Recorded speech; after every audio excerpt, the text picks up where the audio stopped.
All right, I call the March 29th Board of Public Works meeting to order. Stand for the Pledge of Allegiance. Pledge allegiance to the flag of the United States of America, and to the republic for which it stands, one nation under God, indivisible, with liberty and justice for all. With silence.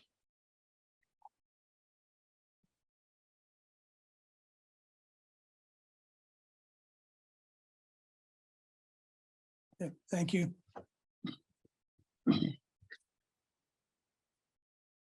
So we have the full board here. Sitting in for the mayor, we have Tim Ritzert from City Council. Our general manager, Austin, and Robin Davis are here. Andrew and Michael Hoffman is here as our legal counsel. So first item on the agenda is the consent agenda. Any questions, comments on the consent agenda? Make a motion, we accept the consent agenda. Second. All those in favor? Aye. Okay.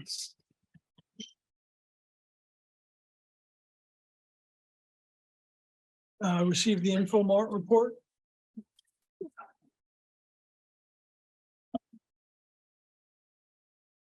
Good afternoon.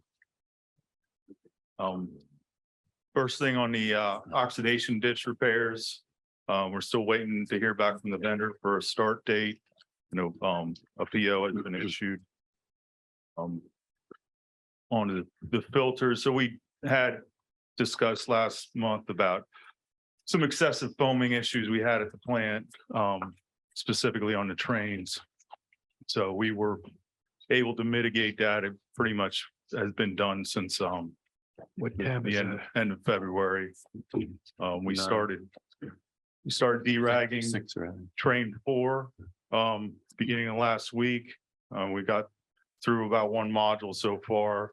The ragging was pretty much consistent with what we saw last year. It was, you know, much less than the first year, and you know, but still somewhat significant. So That's all right, never mind. that was just on the first train of train 4, the first module of train 4. Like, when did you, when did we first see a drop? There it is. Was it related to the agreement with the hospital and their work? It's You on- think? yeah, I'm same. just asking them about that. You know, the hospital, we have an agreement with them, Mhm. you know. No, I think it was when we put the dewatering container online. So we're that's basically acting like the live factor. So the slurry that, How about in the pumping station 4? Do you see any less?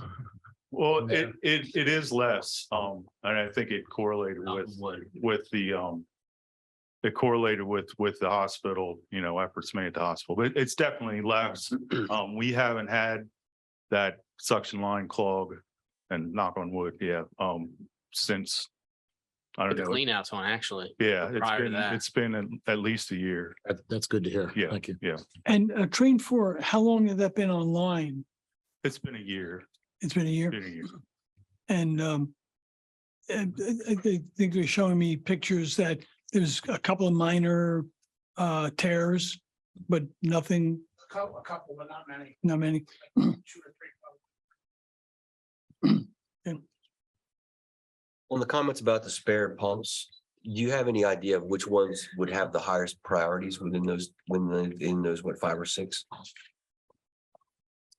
I mean, I'd have to get back to you on what the highest flow pump stations are. Would you base it on that category of highest low? Likely, yeah, because I mean, I think it's difficult to discern, you know, what the, you know, how old they are or when they've last been rebuilt. I mean, you know, the pumps, if they're rebuilt and have new impellers and wear rings, I mean, they're like new. So it's difficult just, you know, from visual to discern that, but it would have to be based on the flow. I'd be curious to see or hear that. Okay, yeah, I can put together a list of the highest flow stations. So I guess on the pump stations, pump station 3, I was in communication with Hills. They're still looking at a start date beginning of May. You know, their lead times are long on especially one valve. I did, you know, they are aware of our time constraints, that's the latest that it could possibly be done, and they're trying to get that valve source sooner. So pump station 2, we had our BPW accepted a proposal from Harry Caswell to replace the wet well piping and valves, and they're to start in the first half of April. So either the first or second week of April, updated us. Proposal was accepted to repair the patch in the road for pump station 6 on Connecticut Avenue with breakwater contractors, but we don't have a date scheduled. Jeff's been trying to pin them down to get that done, but they didn't get back to us with a date. And then pump station 8, which is one of the bigger pump stations it's on American Legion Road. Last week, we had some kind of surge or an event that caused the VFD to fail. It was, you know, it looked burnt. It was, you know, it wasn't just a fault. It was basically taken out. We were able to locate the a Snyder VFD, which was the brand that we're trying to stick with from United Rentals in Wilmington. And the guys were able to get it that same day and install it. So our Yeah, electrician. I just want to say, I want to thank you guys for the quick turnaround on that and, you know, driving up and down state, and It's all Jeff. I'm just Jeff and her. glad Route 1 was open. So Yeah, so I mean, we could have hooked up the bypass pump if we weren't able to find it, but it was no, that was a quick turnaround though. and then we're looking at putting surge protection in there because looking back through our records, I saw that this occurred to that same VFD 2 years ago. It was October of 21. So we're looking, there's fuses in there that appear to be oversized, but when we check with the supply house, they said, oh, that's the appropriate size for that motor to protect a motor, but the VFDs cost more than the motors. So it should be appropriate to protect the VFD, but the fuses are actually there for a short, where if you got surge protection in line and ahead of the pump station, it would, you know, that's what that would prevent that issue from happening, hopefully. So. All right. The last item about the measuring of the power cables, how far have you gotten and what's been the results? Well, he's been mostly inspecting panels right now around the treatment plant and repairing, replacing receptacles. Has he measured any of the power cables? You know? He has not yet, no. Okay. Yeah, I did see a whole bunch of Yeah. receptacle replacements. Yeah. So one of the most of the control panels are being replaced in the headwork as part of the project, but there's a lighting panel and the panel for the single phase receptacles that has a lot of corrosion. So we put in an order from United Electric to get all the parts to rebuild those panels. It sounds like the electrician's been busy. He had, I agree, Brett. How he survived without him. we're very happy with him. So it's, Yeah, the conditions of that one panel inside the corrosion was a little amazing. The generator annual service, was that for 3? Pump station 8? No, pump station 8, I'm sorry. no, it was for the wastewater plant. We have scheduled for 8. We have it scheduled on, I think it's That was actually done this week. So the fidelity was for the fidelity was for the wastewater treatment. the plant. big Cummins one? Yeah, Yeah, so we just got on a contract with Cummins too, so okay, we can coordinate with that with you. okay. So So we have all of our big Cummins ones, which are the two out at the well field, the one that's out here, the one that's on Schley, Mm. and the one that's out there. Okay, what contractor is that with?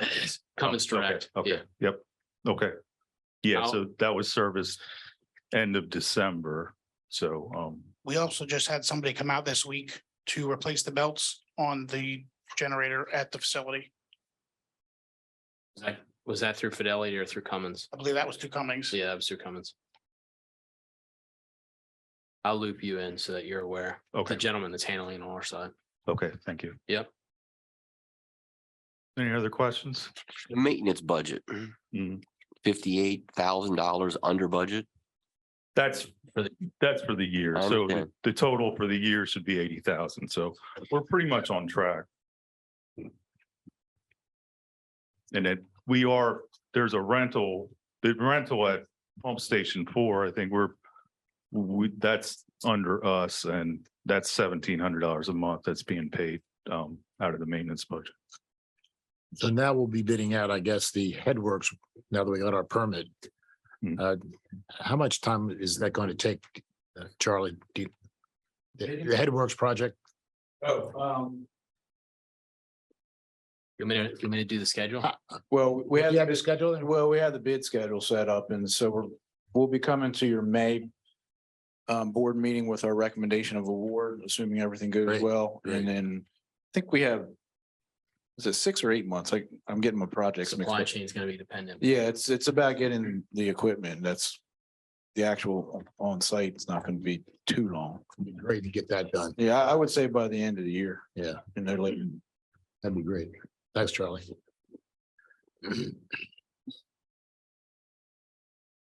Any other questions for Inframark? I gotta thank these guys. We're working through the Nifty's permit renewal process, and she's a doozy. She's a doozy, so we're working together on that, so. You guys are coming up on 1,000 days with no injuries, so that's Mm. that's a good milestone. Yeah. Thank you. Okay, Okay. well, thank you very much. Thanks, guys. Thank you guys. Have a great night. President's report. Only have a few things, and actually I think Austin's gonna cover most of them. We had our third wastewater treatment facility workshop on the 22nd of March. There are 3 more scheduled once a month for April, May, and June. They're up on our website. We're accepting comments from the last workshop till April 5th.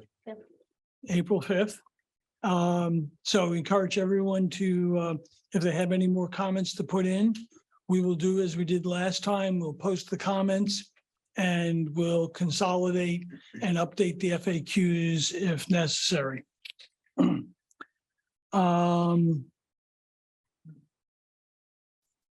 Went to last month's mayor and city council meeting, and Austin, Robin, and I met with SPI Pharma a couple of weeks ago. And it was a very, very enlightening discussion as to what their process is, what their requirements are, and the impact of some of the rusty water issues that have had on them. So it was a very, very open dialogue, and we're continuing to exchange information with them. So at that point, Austin, fill in the details. So obviously we started tree trimming. We actually Asplin finished up the transmission in circuit 4. And so they're going to stop, they're going to pause. They'll be back probably October, November timeframe to do the last circuit of the 4 circuits we have, which would be circuit 2, which is basically as you go across the bridge. I believe it does touch the front, like Gills Neck Road, and then goes across. That will probably be November, October. If I had to take a guess, we'll coordinate, we'll send notices out so that everybody's aware of it. We also are working on the NIPD's permit. Like I mentioned, Close to 100 pages. I believe it's like 70 or 80 pages that we have to go through, renewal, chemicals, stuff like that. A lot of it's redundant, but we're working through that with Inframark. We also got the permit for the wastewater treatment plant, which we just discussed and we're going to work towards. Kim and I have been working with the University of Delaware to apply for a mitigation grant. Fingers crossed, with the help of the University of Delaware, we're going to submit for a pretty large amount, probably in the $200,000 or $300,000 range. It's a 90-10 grant, so 90% funded by FEMA or DEMA, about $1 million allocated to the state, and we would fund the other 10%. So what we're looking at is doing kind of a one-off project that looks at hardening the pump stations that are located within the floodplain. So our major pump stations 4, 8, 3, and then 5, and over on the beach side, pulling electrical components that exist in the wet well to NFP standard boxes that are outside the wet well, above the floodplain, kind of those topics along with flood doors. So we're working on that. We'll see what comes up and we'll keep you guys posted. Fingers crossed. We'll see what we come up with. Who is the grant writer for that? Specifically, it's the University of Delaware. We're working with Chase Barnes, and I believe the city worked with them on a separate grant, which was for Blockhouse Pond. So it's a great service that they provide. Grant writing is an absolute art. There's a lot of money out there, but you have to know how to word it. You have to know how to submit it, and it's an asset that we physically couldn't do ourselves that we're utilizing them with. We've had four meetings, lots of emails, and hopefully we'll get something. How busy could a person be that did that for us? It's a full-time job. Does the city have a person? No, I mean, we use UG also. But I wonder if there's an Yeah. opportunity to get a person and maybe share it between the Right, organizations. and some of our staff will prepare grants as well, Because there is a lot of art to it. but we don't have a designated Right. grant writer.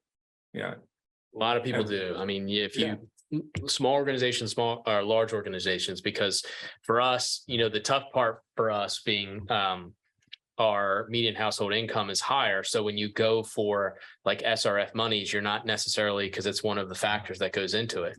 And so you look at other ways, and one of those comes through grants, and we're a coastal town. There's a lot of resiliency that comes with it.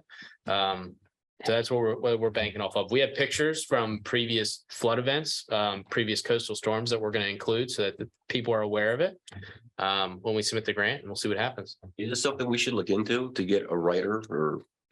I think there's benefit to it. Hey, you might be able to get at least part-time, right? Or somebody has. That's why I think we experience. could share or Yeah, something. yeah, that would be great. Would we do that through you or Mike? Would that come? Do you have any expertise? I thought you do everything. That is not on the dance. So card. wastewater treatment plant operator, yes. I can work with Anne Marie on that. And Maria, maybe even Carl would know people. I don't know. Sure. We can maybe talk about that in the next meeting. I think that'd be good. Yeah. Good idea. Two things which we'll hit on today anyway. Oh, Hydrant flushing. excuse me, what you were just talking about. I think you mentioned that if we do get this grant and we do the upgrades, they'll be built to the standards that we've been coming up with from a mitigation committee. Yeah, we mentioned the fact that we have a mitigation committee that's looking at those flood prone areas, and then we were going to take recommendations. It's a little bit tough because we're not. This would be kind of a project of its own. It wouldn't be coordinated with any other projects. You have to use those funds specifically for it. And so we would probably try and break that out, separate engineering. We would walk through that. I've kind of threw out some ideas and they said we can include engineering with it. It's new to them and it's new to us. We're the only ones that have applied or that are going through the process of applying. That's good. Thank you. We'll see. Hydrant flushing, we're going to be sending notices out. That's going to be the 13th and 14th of April. It's a Thursday and a Friday. And just on that point, so you may want to reiterate the fact that we're doing the schedule, we're doing hydrant flushing and the reason. We do it biannually and it's used to flush out the system. We're doing the monthly now flow test. Typically, you kind of do it on either a semi-annual or annual basis. It flushes out the system from any sort of sediment that's kind of sunk to the bottom. It helps. Usually there is some, and you'll probably see it as you go around town. There are some areas that are worse than others. That's the older pipe. That's what we're working towards replacing. And so we actually have another one, which is a water assessment study that we're going to walk through in the next couple months. And that hopefully is going to start ranking areas that take priority. But if you do experience discolored water, run your water for what do we say, Sharon? 20 minutes. Cold water. Cold water. Cold until it runs clear. So The SPI farm would be in this loop they as will well. be made aware. Okay. Just like the state housing authority, everybody that has email addresses with us, we will try and get that out. Plus, we're going to send, are we sending both? Yeah. Is there any difference in the procedure for the monthly versus the semi-annual? Very, very much different. What's the difference? Usually you're opening 2 hydrants on your monthly because you're going to have your regular and then your residual hydrant versus our annual, which is we leapfrog every hydrant. Mhm. And so we consolidated to the monthly for the hydrogen testing Yeah. for the fire marshal to reduce the impact on the public. So We tried to find a happy medium between doing it every 2 weeks and doing it as needed. And we just landed on, you could put it in the day before and it gets done, or you could put it in the day after we do it and you're going to have to wait 30 days. It's just once a So month. when you said 2, what do you mean you have to do 2? 2 fire hydrants? Yeah. You're doing a static draw and then you do a regular one, just a normal. I mean, veterinary test. but how many throughout the city are all done? Are done that way? However many there have applications for. There's no, it's like if there's one on Ocean View Boulevard, you're testing, the fire marshal actually, as part of the plans, they have to identify the hydrant they want tested. So these are just in areas where there's an application for a new system. Yes, new development. Okay.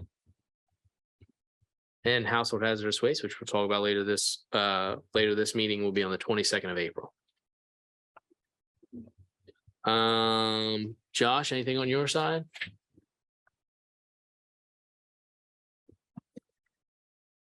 How fast can I read, right? Security report, nothing alarming right now. We are seeing about half of the traffic that is considered credible threat. This is about half of what we see hitting the firewall. But overall, we're still, we are still blocking everything. In addition, sorry. In addition to that, we are also looking at layering our security. We are actually demoing a solution called Dark Trace. It's artificial intelligence, fancy way of saying computers that learn human behaviors. So that way we can determine if we can stop a threat before it becomes a problem. An example of that would be Tom is trying to access Earl's drive and he never does that. So we would stop. The machine would know that and stop that. And that would be organization wide. That's one of the many. In addition to that, Dark Trace also offers a solution where it's not just an IT role, it also offers an OT role. So it's actually, it can monitor all of our SCADA in addition to our IT, where a lot of solutions are only one or the other. And I'll tell you, once we get into the OT side of things, it gets expensive. So because it's a very niche type of IT market or OT market rather. But we are prototyping them, and I'm going to be working with Austin here very soon and giving my report probably within the next 30 days. And then based on that conversation, we'll determine whether we decide to bring it before the board. Let me see here. We went ahead and we went down to the wastewater plant, just replaced all the batteries and all the battery backups. We do 2-year rotations on those, just whether they need them. Upstairs, if you guys have been up, if anyone's been up there, we finally finished that into a full Zoom room experience. I like to use that word. Experience. It is an experience. Okay, some more than others. I got it. We are also in communications with NISC NISC is currently wanting to change how we communicate with them. Right now, we have a VPN with them. Now they want us to, in short, pay a little bit more money, and then they send us an appliance that we have to manage. So it's not something that they need done right away. So I'm going to advise you guys to probably push it off for a little while, maybe a year or two, because there's a 3-year, at the end of 3 years, we're going to have to commit at that point. But our current solution is solid and there's no reason to move on at this point. We've had some problems with the AC. Right now, we just have a household window unit that's been in our IT room, we're seeing, and it's not working out very well. So we're fighting some of those issues.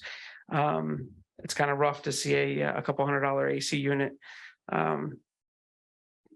potentially jeopardize hundreds of thousands of dollars worth of equipment. But we are managing that right now. We have mitigated that down to about a 70-degree room temperature.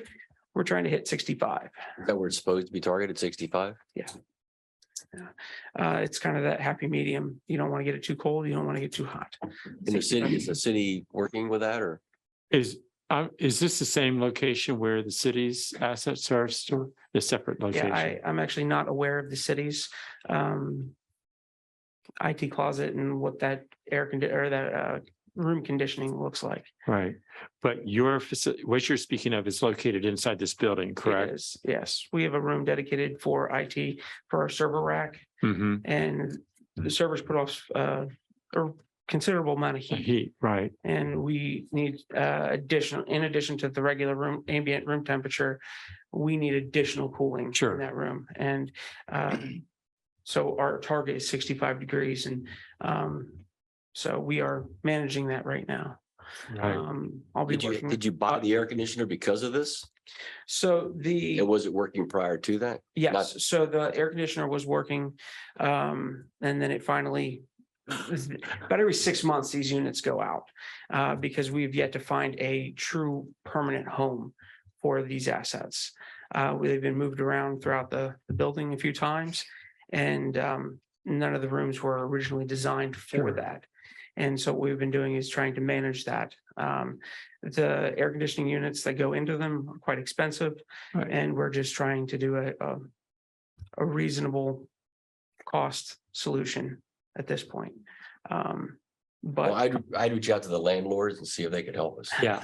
I And I'll be wouldn't happy to- anyone under the bus, by the way. So, yeah, Yeah, There's no room that has dedicated AC. So if you want that one at 65, you need to freeze somebody else out. correct. right. Short answer. And there is a deficiency in the whole building's HVAC system.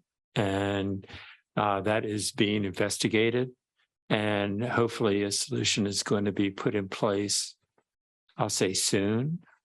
Don't hold me to what soon is, okay? But we're working on that, okay? And hopefully that will solve your problem. But I would encourage you to enter into a discussion with our city staff to make sure they're aware what your needs are, so that if that can be addressed during any part of this upgrading that we're doing, that can be taken into consideration.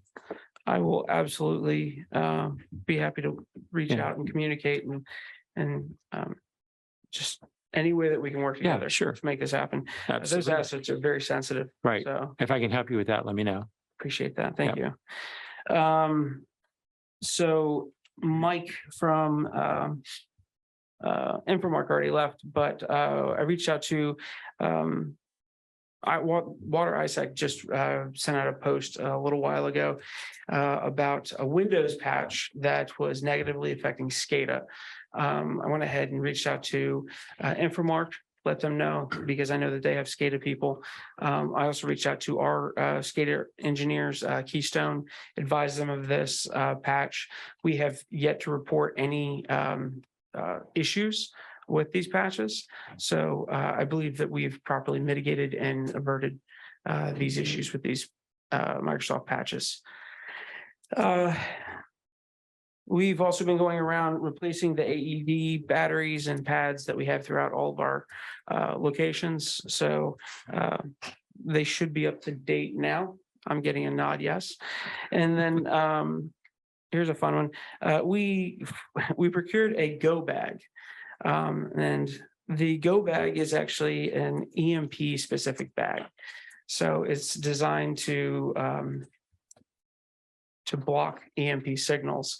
In addition to that, we have, our sat phones, and we also have full backups of our servers in that.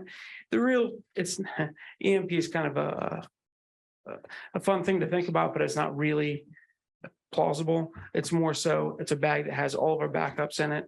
And then if a situation where a hurricane or something comes along, we have a physical asset we can walk down, leave with.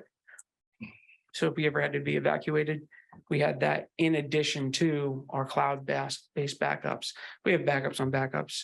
So, and that's our, That's in a bag all the time? correct. You Yes, do updated periodically? yeah, quarterly. So Okay. our server backups are backed up quarterly. Hopefully that bag is secure someplace. Yeah. Nobody could walk It is- off with it or anything. It is under lock and key It's in and that they're encrypted. secret liquor cabinet. Ah, Yeah. so you're By the Christmas ornaments. Yeah. It is not below my desk, just kicked under there, I all promise. right. It is under lock and key. And even if somebody was to walk off with it, which they won't, they're encrypted. So you'd have to have the decryption keys. Yeah. And those keys are given to, so one person has the asset, the other person has the keys. You'd have to put them both together to make that. Okay. Okay. And that is all I have. Thank you. You have to buy any more email addresses? I'm sorry. Have you had to buy any more email addresses? Thanks. That was no. partially my fault. Yeah, Like that. we It was. we were I'm not gonna point anybody. You can. I embrace it. We Moving on. yes, thank you very much. Have a great day. It's all right. It's okay. Yeah, and then- Sharon, do you have anything? No, I'm good. Kim, do you want to do financial? Okay, we're gonna start with February, revenue and expenses.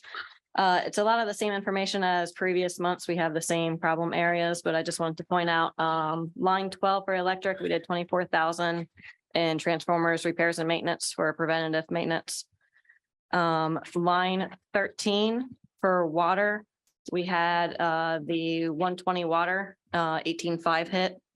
And we also had almost 13,000 in engineering between water main assessment and the water model mapping, as that's wrapping up and ramping up as well.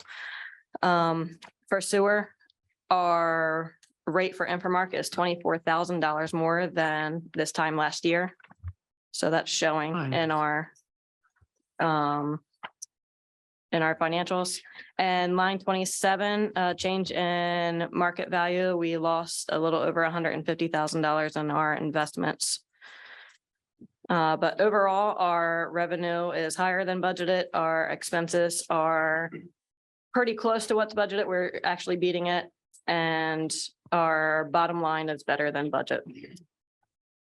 Has the finance committee had any thoughts on market value and how we're investing? We have not jumped into investments. Right now, we're working on budgeting and projections. But I will add that Kim and I benefit from sitting on DMEC's board, and DMEC went through a similar exercise where they brought a firm in and went through an investment policy and went through an RFP related to investments. So it's kind of a crash course for us to kind of set us up if that's the way that, we choose to go. It'd be nice to get a copy of that policy just to see how it's framed. Mhm. And for our year to date, I just want to point it out for overall that our revenues are better than budgeted. We are right on with expenses. And our bottom line is better than budgeted. And for the year, we've lost almost $700,000 in our investments. And to end on a high note. Yep. For our cash graphs, Are you going to look at investments? Is that something that you have in the program? Because I think there's a member of the finance committee that has a little bit of experience with that. Just a little. yes. Yeah. Yes, that is something we want to touch on. Good. Yep. For our cash graphs over the last 12 months, it shows our change in market value, our interest income and our fees has resulted in a loss of $500,000. And we have withdrawn 3 million for a couple projects and a couple of years of data. You can see in 2022 is when we dropped in our cash. Our operating has actually increased and held steady, but our reserves has decreased. Any Kim, are you questions? guys using the same firm we're using still? Yeah. I'm not UBS. sure of that. I can't answer that. Okay. just curious. I don't think, are we? We are, okay. Used them initially. I know. I didn't know what you're using. I don't know. Okay. All right, moving on then. Item 9, discussion of the 23-24 operations and maintenance budget. Kim, Austin, you're up. For the O and M, all of the formulas are the same as they were presented last month. The updates that I made were on the actuals. We added the lawn maintenance numbers and a new split of the actual properties now that we have it all written out of what exactly they're doing. We did add the UFS cost of service study, which we're gonna suggest that we do. I'd like to do it one more time to actually compare it to the financials and projections that we're working on to see how close we are, to see if maybe we don't need them anymore. Added the strategic planning study. Additional money for Clean Delaware. They have an increase of 8.8%. We chose 6.4. That was the CPIU. So that was additional money added to expenses. 8,000 for option 1 wastewater treatment plant model. And after doing our physical inventory and the adjustments, I added that line, which is 25 lost on sale of assets, which includes inventory adjustments based on what we did this year. Add in there is that it's through our solids handling agreement with Sussex County, we are discussing, and I think it's going to pan out, the switch from hauling our solids to hauling liquid for the same costs. By doing that, we don't necessarily have to rely on Clean Delaware and Mother Nature when it comes to the drying beds. So if that happens, there's a cost there. We're not assuming it in this, just to make sure that we account for the more realistic approach. And should there be a savings, obviously, then we'll adjust accordingly. And we'll just keep the drying beds as backup. Yep. If we have higher events, we can use them, but we're not self-reliant on them being our primary use.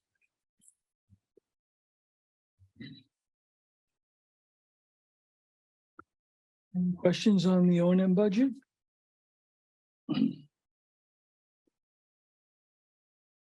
Do I have a motion? Motion to approve budget. Yes. All right, make a motion. Oh. Second. All those in favor? Aye.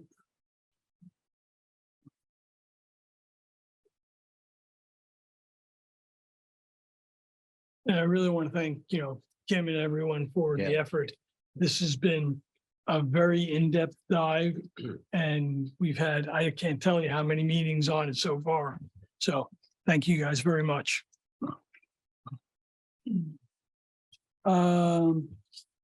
Open forum general discussion on the 5-year capital budget.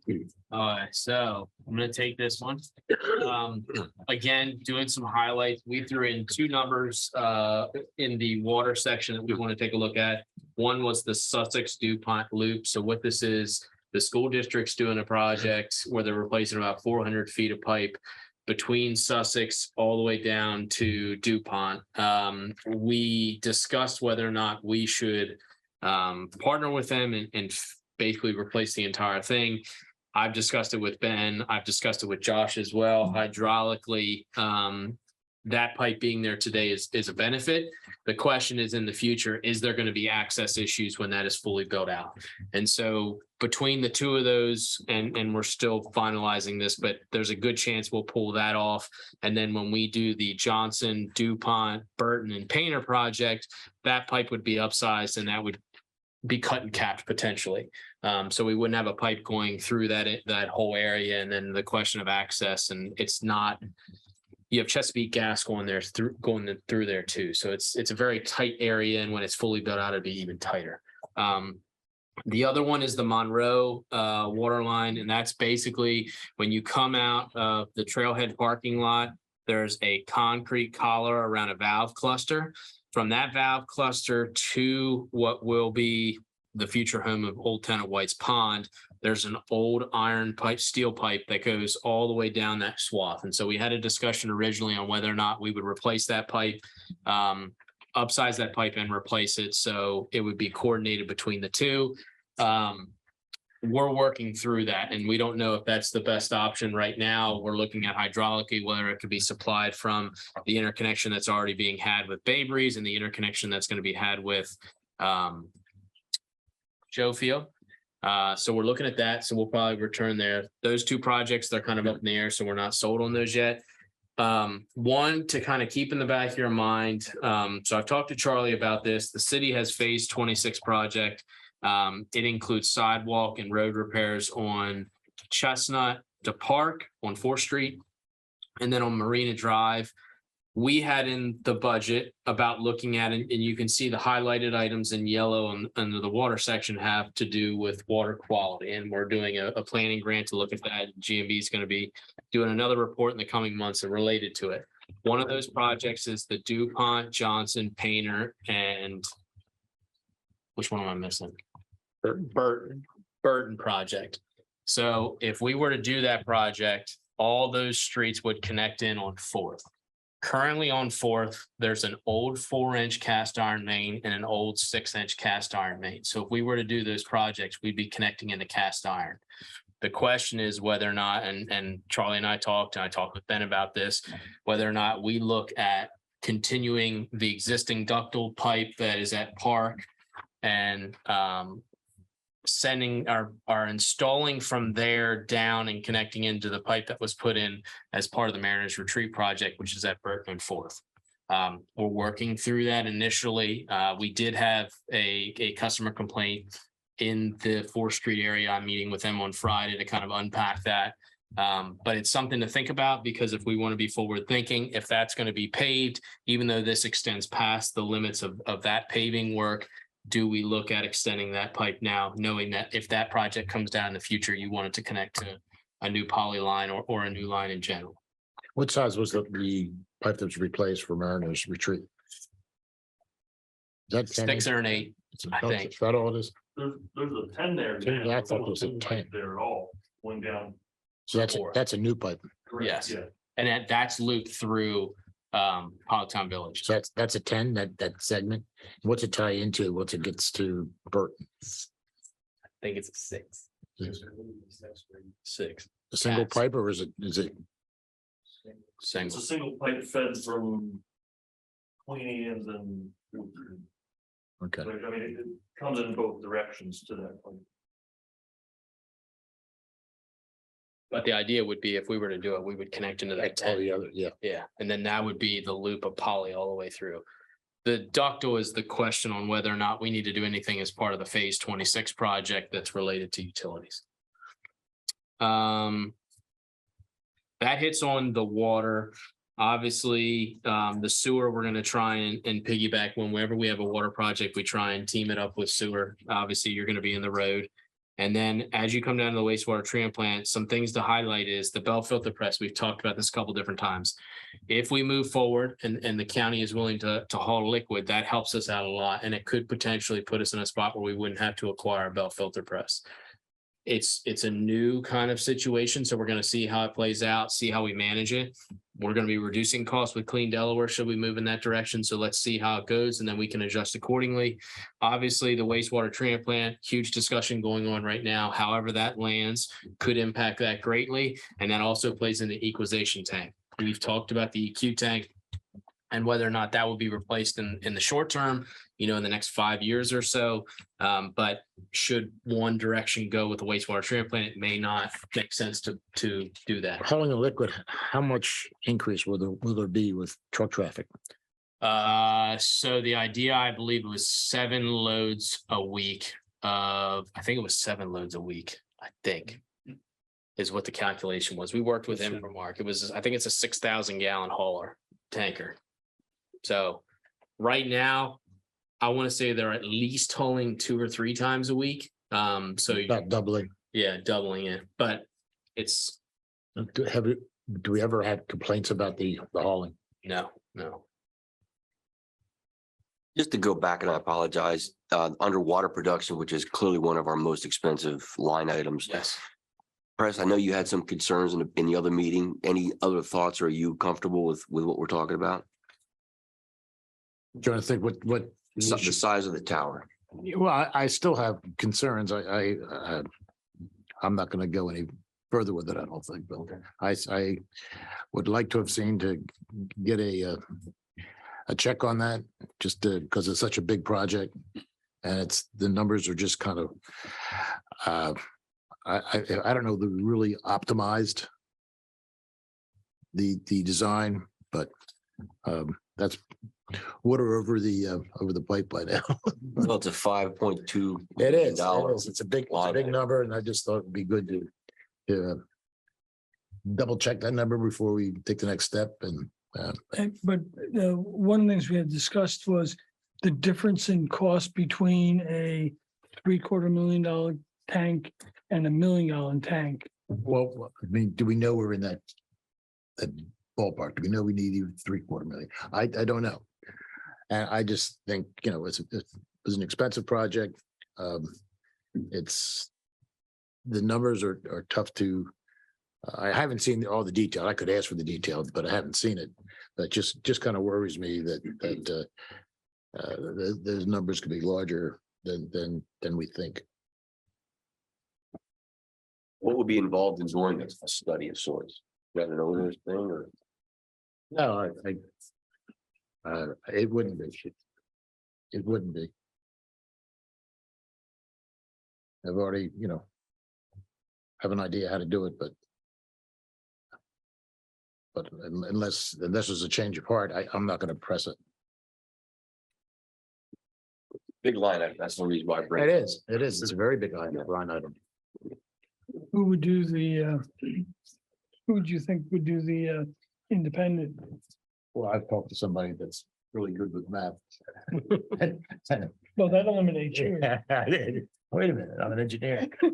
I can't spell, but I can add. I can add, but I can't spell. So. Is that something we'd like to do as a board, or, I mean, it is a big, it's a big number. Obviously, And by the way, I'd rather over-engineer it than under-engineer it. So I'm in that camp as well.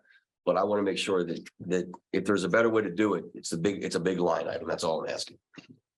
no, I would, but I'm not gonna, make an issue of it, make a fight out of it, but Well, what's the sense of the rest of the board? In other words, what you're saying is the information we have, you'd like to have somebody else take a look at it. yeah, maybe from a different perspective and. $5,000, $500, $50,000. Well, I haven't checked on that, but it's not gonna be much. I would say it's worth checking on. I don't have a problem with getting someone in to check the figures we already have. And see, Well, they would need the criteria clearly. They're not engineers, they're, numbers guys. And that we would need the criteria that they have to model and all the, the data that we use to produce the present size. So it would be some entity different from the engineering company that has Yeah, made the it would just presentation be and just- done the initial right.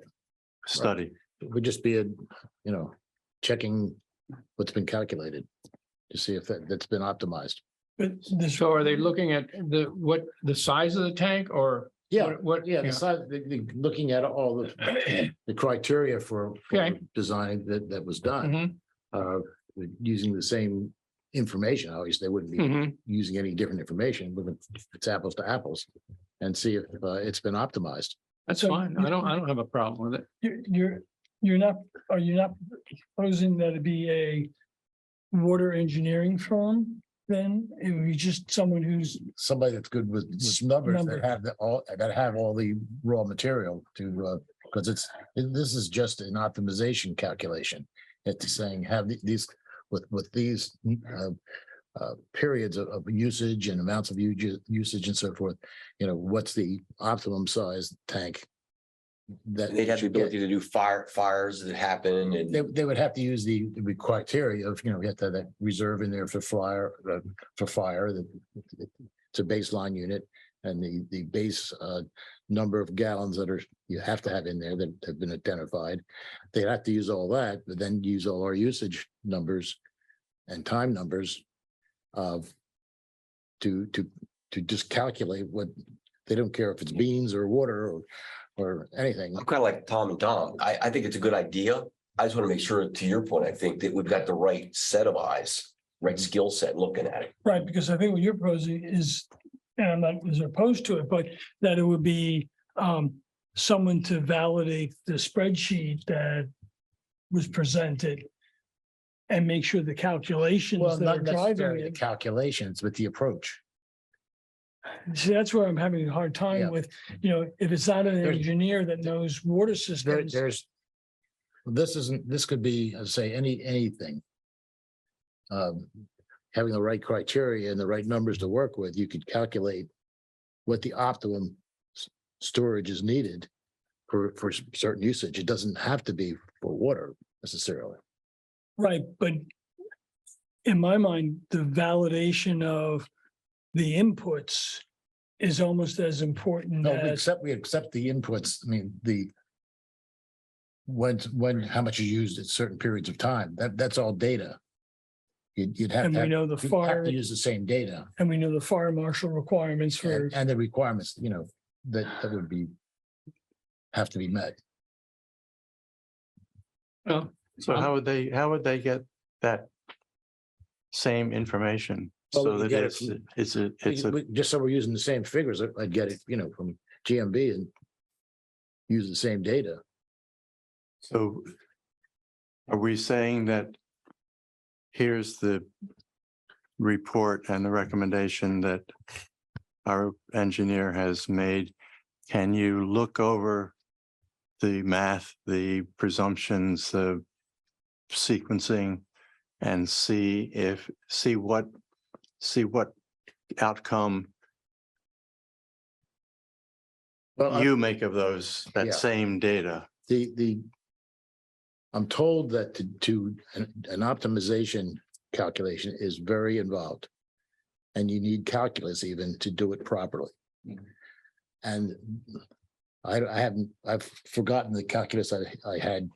I've learned, I think I've used it a couple of times in my career. And it's an optimization puzzle that you have to work out. And again, that could be anything, but as long as you have the right criteria, the right data going into it, it might be a different approach that is taken than it has been done already. But if it's done correctly, it should be the optimum size, not oversized, not undersized, but the proper size. And- I'd be okay with having someone else look at it. I would just want to make sure that whoever's looking at it knows what they're looking at, Okay. because I know I don't. yeah, and that's kind of where I'm coming from, is that if we want to have another set of eyes, I think it would be important to get someone who actually can size a water tank for a system to be able to validate everything. Or if we accept that, GMB's inputs are correct, the rest of it's kind of like reading a crystal ball of, we don't know, we're trying to build something for 50 to 75 years out. And there's so many other parameter changes, and the incremental cost for, like I said, going from a $750,000 to $1 million versus the risk of having to build another tank 50 years from now. Well, I don't see it as specifically related to water, as I'm saying. With using the same criteria, you're optimizing the size of needed to meet those criteria. I mean, Okay. you're talking about mathematics here. We're saying, It's mathematics. here's the data Yeah, that was used, and then you crunch the numbers and say, okay, we think the tank should be this big. Basically. I don't have a problem with it. I mean, if you're using the same data and they come up with a different solution, then we decide whether or not which solution we say is best. How would we know? Austin, your feelings on this? How would you know? It's called wing it. It's whether or not you want a certain person that has the understanding of math to work with GMB to confirm it. Do you want them to work outside of GMB to confirm it? Do you need an on-site consult, like engineering firm to confirm it? I mean, I want to think that if it was redone, it would be reviews with GMB and so that they're comfortable with it too, but. So it would basically, what you're saying is it would be a meeting with a mathematician, call it mathematician, and GMB, walk through the process and confirm that. Yeah, they'd have to collect the data from GMB, manipulate it, optimize it, and then hopefully GMB he could walk them through what he did to get them to agree or disagree. Well, someone put forward a motion? I'll make the motion if that's, I'll second it. Well, let me make the motion. I'll make the motion that we retain. I guess I should not identify the individual, a qualified mathematician to review the sizing, the optimization of the sizing of the water tank for this project. I second that. The only question. How would we, what dollar value? Yeah, I are was we gonna ask putting Mike on this? to set a specific motion? upper limit or, I would give parameters to staff because the director staff's gonna have to sign the contract, but what's the parameter? so do we have a not to exceed number? Have no clue as to what the. I think would be under $5,000. Okay. So we could set a limit of what, maybe 7? So a friendly amendment to the motion not to exceed 7, you seconded. Are you okay with that? Okay, All those in favor? aye. And that'll be a budget adjustment too. That's what? Budget adjustment. It's gonna be a budget adjustment. I'm gonna go on record saying that I appreciate it, but I'm gonna vote no, so. I was just gonna say, just for the record, clarity of the record, always, if you could call those in favor, those opposed, and So it's abstentions. 4-1. Okay. I'm sorry. Yeah. Charlie, would you? So, I mean, just in the spirit of being completely open, we got the approval to go with 1 million gallons last month. And we've moved that ball down the road now. So we've got the geotechnical guys getting proposals for them to do all the work. I don't know how long this is all gonna take, but there's 2 things. One, we've got a lot of parts in motion now in the design of 1 million gallon tanks. 2, you've got a planning grant from the state that expired at the end of July. And we're trying to get as much of this done before the end of July so we can get optimize the planning grant. I mean, we're willing to help. The process that we took is a standard procedure. I mean, I don't know that optimization is the proper word to use for sizing a tank. It's a mass balance calculation. So anyway, I just wanted to be upfront with you with where we are on the project, and if we decide to change the size of the tank, we're probably going to have to go back to the geotechnical people and change the parameters of their scope of work. Plus, we're moving further down the road on the planning grant. So just so you know. Appreciate that. Thank you, Charlie. Well, I think with hearing that, we need not only maybe put some dollar value on it, but with some time on it. I'll find out and report back to Austin and. Yeah, but we have a motion and No, you've closed the You already motion, did. so it's, you have a vote. I mean, you would have to have a motion to override the Vote. motion if you wanted to do yeah, that. should have but- had. So Well, I'll make a second motion that we look at, put some kind of a time limit on obtaining the necessary people to do this, or person to do this. Because we've got things in motion that we don't want to stop if we don't do anything. Tom, just so if you're making a motion, you've got to make the motion with a specific motion. It's And then got to be tell them, okay. seconded, and then you can So my discuss. motion is that we put some kind of a time limit on finding out how long it's going to take to do this exercise. And what time limit are you proposing? Well, hey, I think we should know within a week or 10 days that somebody's available and what it well, would it's cost. more than being available. It's available and completing the Okay, calculations. available and complete or what it takes to complete the process. In other words, if they're available, they need to tell us how long it would take to complete the process. Their schedule is. Charlie, what's realistic to not derail the process moving forward with the same goal of somewhere around the July timeframe? Is 30 days reasonable? 30 days is the best you can do. I don't know if that's going to derail it or not, but I think 30 days is about the best you can do. Just to keep, was there a time frame? I know the emails were going around. Was there a time frame on geotech? Yeah, April 10th is when we're getting all the proposals in by the. I would say you keep going as scheduled, and you've got some set of days or weeks to apply. So just to clarify, and so none of the action here changes what was previously approved. So nothing that the board just did here changes what Right. was already. So you don't need to do anything with that. You also don't need to set a time frame if the expectation is that, you know, time is of the essence in light of the approvals stopping, so you can let it be. But you do have a motion for it, and so you can withdraw the motion I'll or withdraw the motion if we don't need it. Yeah. Well, Okay. I'll try to get an answer on, cost and schedule the next couple of days. And if it's need be, if it's going to screw things up, we can have another meeting and withdraw the motion. So we Okay. I don't want to screw things up.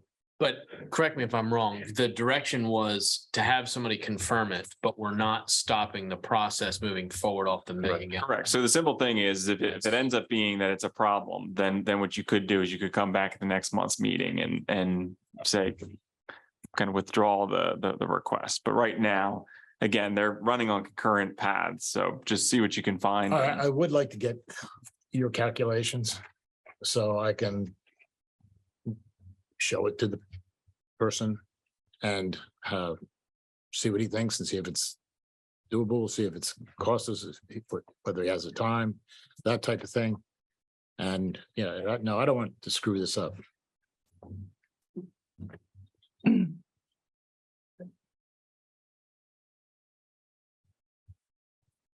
The only two other things I wanted to highlight when it comes to capital, now mind you, take into consideration that when the water pipe assessment comes back to the board and say the next, 60 to 90 days, we're going to amend this. So you're going to see this again, you're going to adjust this again, and we're going to try and coordinate this with the UFS study that's in there for cost of service to make sure that she has the most up-to-date information. So the last two items are the electric and the support. So the electric, remember last month, I believe it was last month, Scott Lynch was here and we gave the direction on the AMI. Right now, you have the full cost in the capital for the AMI. There's a potential there to receive some sort of subsidy through the DOE. We're waiting on that, but as we move forward, we're assuming no subsidy in this capital budget. The other thing is the Army Reserve Building. No cost allocated similar to the wastewater treatment plant because we don't know what those costs would be. We don't know what the metrics are going to look like, if it's going to be a rental, if it's going to be a cost share of that. So just keep that in the back of your mind. It's on here because it's something that's going to come in the future, but it's not necessarily something that the dollar figure of now. You don't know what the metric's going to be as of now. So just things to think about.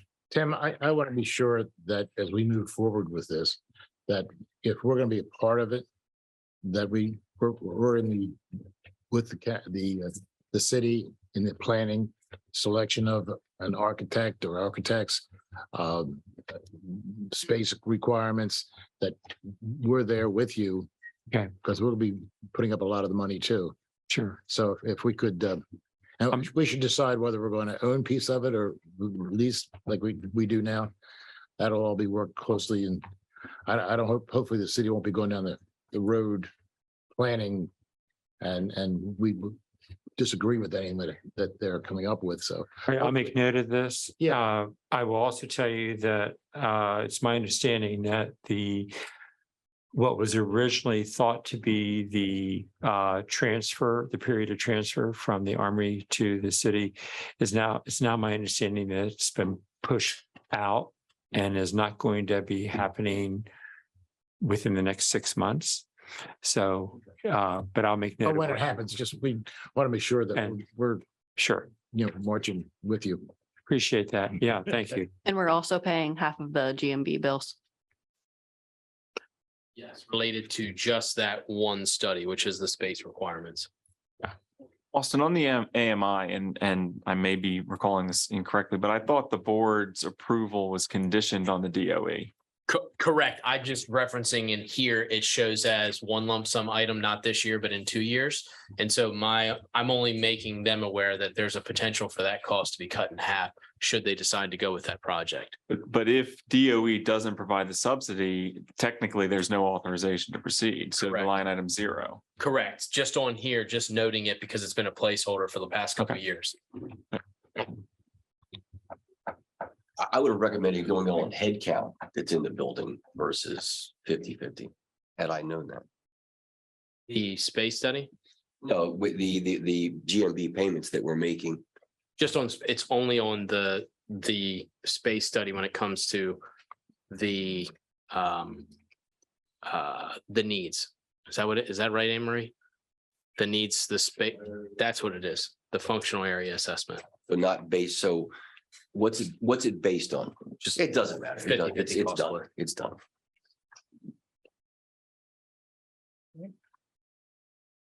Knowing this is a working document, we would just look for a motion to approve and we will come back accordingly as things change. Any other questions on the capital budget? So do I have a motion? Motion so moved. Second. All in favor? Aye. 5-0. If I can just clarify, so the motion was to approve. Yes. Thank you. Thank you, Mike. A motion for a motion. Just fellow. Item 11.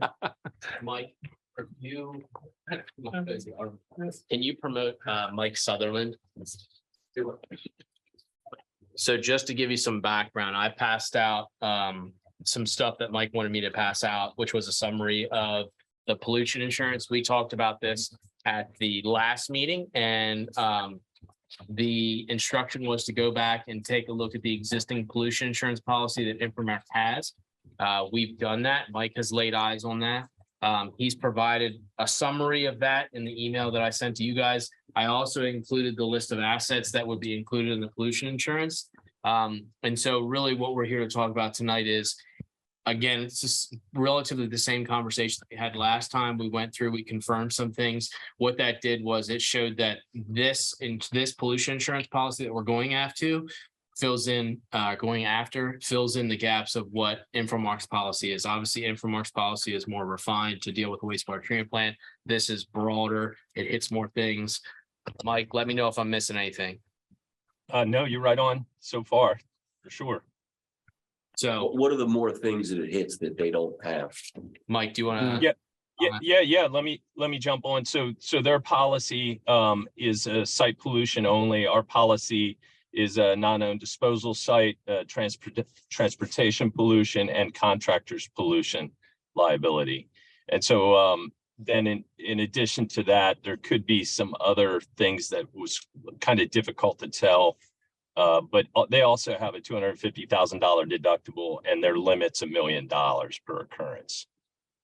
Just to add a little flavor to some of the other items in their policy. Mike, did you find out from, on the Inframark thing, what they call, their coverage is for, site pollution condition. And Yep. no, but I find what that definition was. Yeah, that's when everything they provided, I think, I do believe that it matches our site pollution, but what I think is probably missing, and Austin pointed that out earlier, was it's just for the wastewater treatment plant area and wouldn't extend to the pump stations. Yeah. So, and I've also gone through this whole policy. And, we got two issues here, as far as I'm concerned. We have $1 million that we've got in reserve. And we we have two options. One would be just the wastewater treatment plant, or the other would be wastewater treatment plant and the Pump station. Pumps. So really, I think that's what, there's about a $5,000 difference. But I think it's foolish when the total policy is what, 14,000 plus a little, 14,330. 14,330 for everything. Covers everything. And that is about, if you take into account what we self-insure, it's about 1.5% of what we're self-insuring. Yeah. So in my recommendation is that we do it for several reasons. One, it's broader coverage. Two, we don't have a $250,000 deductible. Three, it makes sense because we're reducing our reserve by $1 million and paying 14,000. We would have So- to adjust the cash reserve policy to reflect this. should we Yeah, do no, that. I'm so, but that's the end result. Yep. And we also, the other thing is, I've always been questioned where you want to rely on someone else's insurance. Yeah, agreed. The other thing I would request that we have them put in their policy is that they cannot cancel or non-renew their policy without letting us know, 30 days. Who's them? Them is Inframark. It's in their contract, isn't it? Is it in? If it is, I didn't see it. Yeah, So we can confirm. that's all. I think it's fine. I'm 99% sure that it's in the contract that they have to carry that insurance. But we have to verify. No. That's not them telling us, it's the insurance company telling us. The insurance company puts one on their policy that says the insurance company cannot cancel or non-renew unless they give us a 30-day notice. It has nothing to do with Inframark. This would be their insurance carrier putting that onto their policy. And that's a standard thing. I mean, it's not anything you have to ask people. You're the insurance expert. Well, that's I just- what I'm saying. Yep, agreed. So is there a site review that has to take place, or does this just get papered? I mean, what's the Yeah, process? the technology they have, they're able to do that. And so that's already been completed. All we need is the okay to bind. So they've already come out and looked at anything they need to look at, and we're okay to. They- They didn't physically come out. They did what do you call it? A satellite view of everything. Yeah. So this is a proposal, a written proposal, and we're just ready to say, do you want to go for it or not? I want to go for it, but can I ask a question? Sure. So it seems too good to be true when we can, release $1 million and pay $14,000 and change a year. So what kind of things would make this null and void? What kind of things would happen? And because I don't have that contract in front of me, what kind of things could happen that you would say, yeah, but, and the but is we don't get the coverage? Something that happens, something could happen, I suppose. It's not covered by the policy. But is there stipulations to that policy that says, yes, we cover this, but? Yes, no, there are and all kinds of stipulations, and we've gone through all the coverages they're offering. they're all in there and it's very, very broad. But I can't say that, I can't think of something that might not be covered by insurance like any other insurance policy. There's certainly things that they don't cover. I mean, like negligence and criminal activity. Yeah, all that kind of stuff for sure is not insurable legally anyhow. But there are some things that could happen, I suppose, that are not covered here. Mike, have you looked at this? Yeah, so what we did, and we went through this, this has been going on for, we started this process a while ago. So I just can't think if it's been 6 months or whatever. In the original process, when we came up and picked this particular carrier, we did a review of all of the carriers willing to offer the coverage, and then picked the final 3, and then did a comparison of all 3 of the policies to find the broadest coverage available. And they were all similarly priced, and the Beasley product was the broadest coverage available that we could find in the marketplace. So what you have in front of you, there was a lot of due diligence and a number of carriers to get to what we felt was the broadest product. And it's titled, it's essentially a spreadsheet with all of the coverages presented by all of the carriers and which carrier presented which coverage, and Beasley was the best and broadest of them all. So I would ask, I personally think it's a great idea, right? It's one of those things that seem too good to be true. So that's a good thing.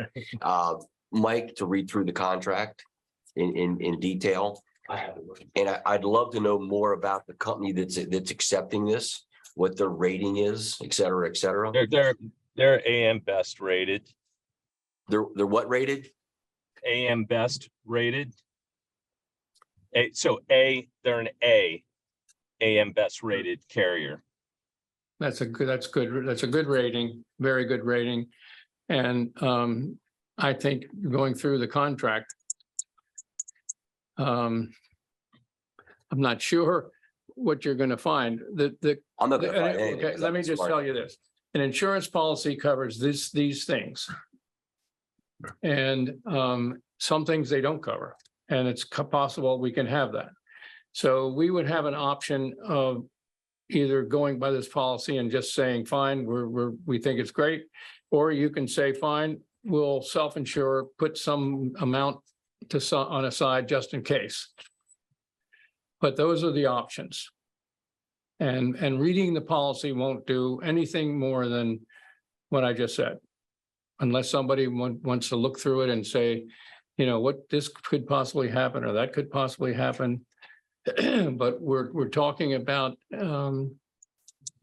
either we insure it or we self-insure it. Or we have a combination of both, which is something other people do.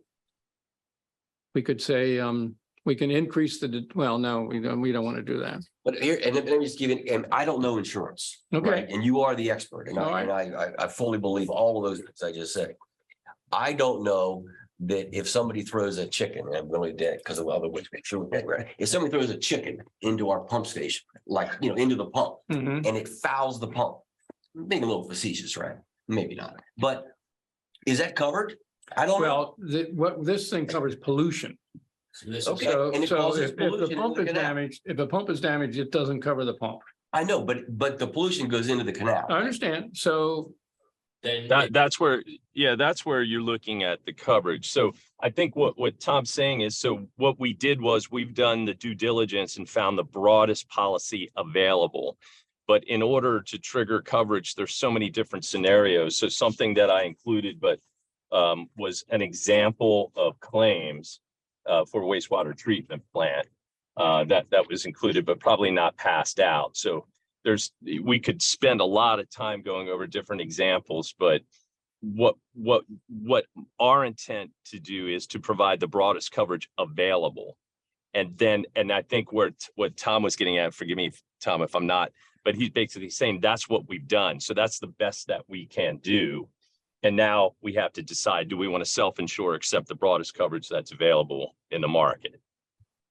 Yeah. And so we can go through, to use your example, just, I know it was just kind of throwing something out there. If a lot of times what'll happen is there'll be that could be a property damage claim or a claim that also becomes a pollution claim too. So you have a few different policies that could respond to any one claim. So, yeah, I mean, hopefully, Tom, does that make sense? Kind of where I'm going with that? Let's just say a car does it. Now Yeah. we've got a third party that we're suing. So, Right. To me, I don't have any money. well, if you don't, better not run your home station. Yeah. You have your license plate number. No, our decision is, as far as I'm concerned, our decision is really simple. We either buy the insurance or not. If we decide to buy the insurance, then we do.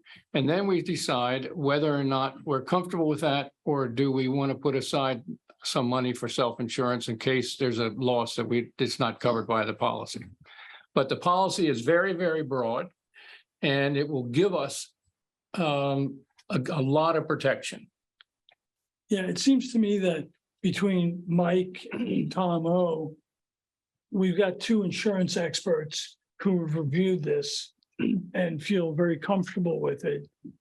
I'm like you, Earl, I write my check to the insurance company and I fight with the insurance company on occasion, but I'm not sure what else would be, and with all due deference to our legal beagle, he's a contract person, but not necessarily an insurance expert. The resume. Correct me if I'm wrong. Yeah, it is building. I should- I didn't realize it was a vehicle. It's the resume is building. No, I mean, I think, I can take a look at it. You have to kind of play this out. I can take a look at it and I can flag things. The odds of them being amenable to changing things are low. Yeah. Very, very And so the question becomes, I think as Tom Owen put it, is absolutely right. Now, if you think there's benefit of doing the review and flagging where you might not have coverage, because it helps answer the question on, do you set aside anything on self-insurance, be happy to do that. Again, it's an exercise that you're doing there. You're trying to live in hypotheticals, and you can come up with any umpteen. My experience with insurance is they're going to try to find a way not to cover you.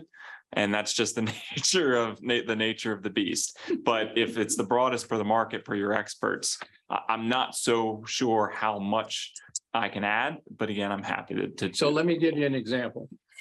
These are some things that are not covered. Okay. Asbestos exclusion. Building asbestos. If something comes out of the building, our buildings, and it's asbestos, it goes into the water and we get sued, it's not covered. Let's see what else. All kinds of building materials are not covered.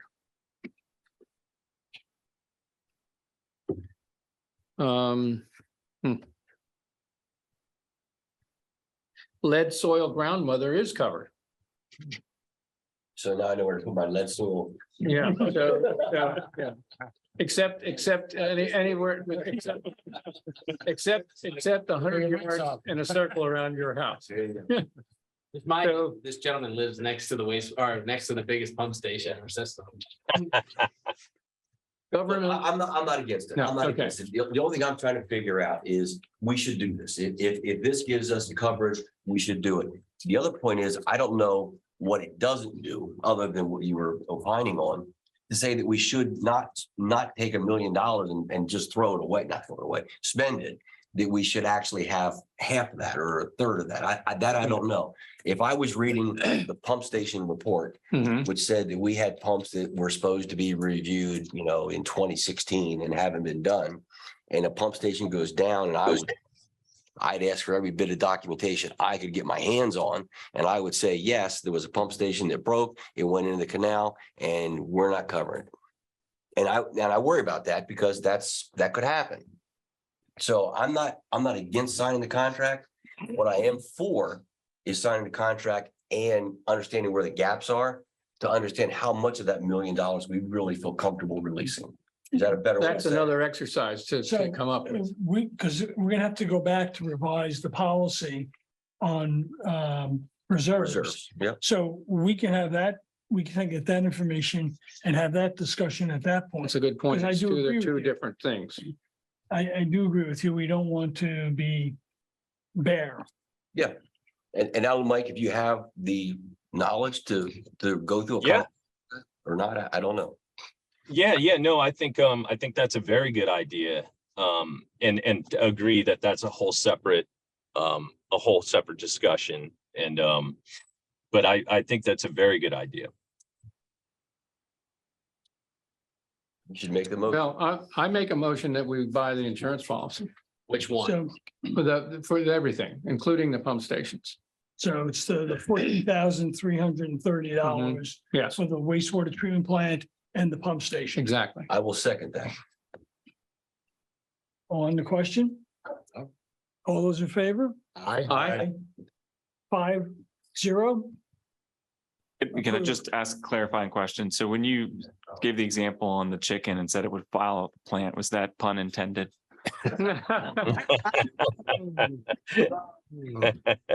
God, he's He is good. He's an attorney too. He's really. So go ahead and Mike, fine. Okay, I'm on it, and I'll be ready for you guys when we look at the gaps and how much we should retain. Oh, that's a good idea. Okay, thanks, Tom. Thanks to everybody. Have a Yep. good night. 12. Who's gonna cut the grass? I'm sorry. Discussion on awarding a grant, a contract for grass cutting, lawn care contract. Robin and Austin. All right, I'll start on this. Just to give you a little background. Currently, we have double E lawn care off a new road. They're currently doing all of our handling all of our lawn maintenance for our assets. Looking back, it doesn't appear, there probably was at one time, there's any written contract that we have with them or with any previous company. Looks like we've been working off a lot of verbal adjustments and how it does, it comes and goes. So how much more is contracting is going to cost us? Well, if you want to get right to the point. I think the good news is you're papering a contract. I think now, it's the right thing to do. rather than- Correct. Right now, we're paying like $3,600 a month, roughly. It's for an 8-month contract is what it basically is. They only cut the grass 8 months and that's what they bill us for, 8 months. With the bids that went out, it's now $7,415 a month. The total yearly per year is going to be $59,320. It is a 3-year contract. I like Tommy Engel. I think he does a very good job. We've never had a complaint that I'm aware of. Does a great job. And we, Has worked with us in the past and Yeah. done a lot more than probably what it should have been at the original price he was doing it at. and we appreciate it because we worked with Janet on coming up with the structure of what this RFP. And really, Robin and Kim, I played a little bit of a role in that, took the horns on this one. Robin did a lot of it as like the meats and bones of it. But we put it out to bid. We advertised.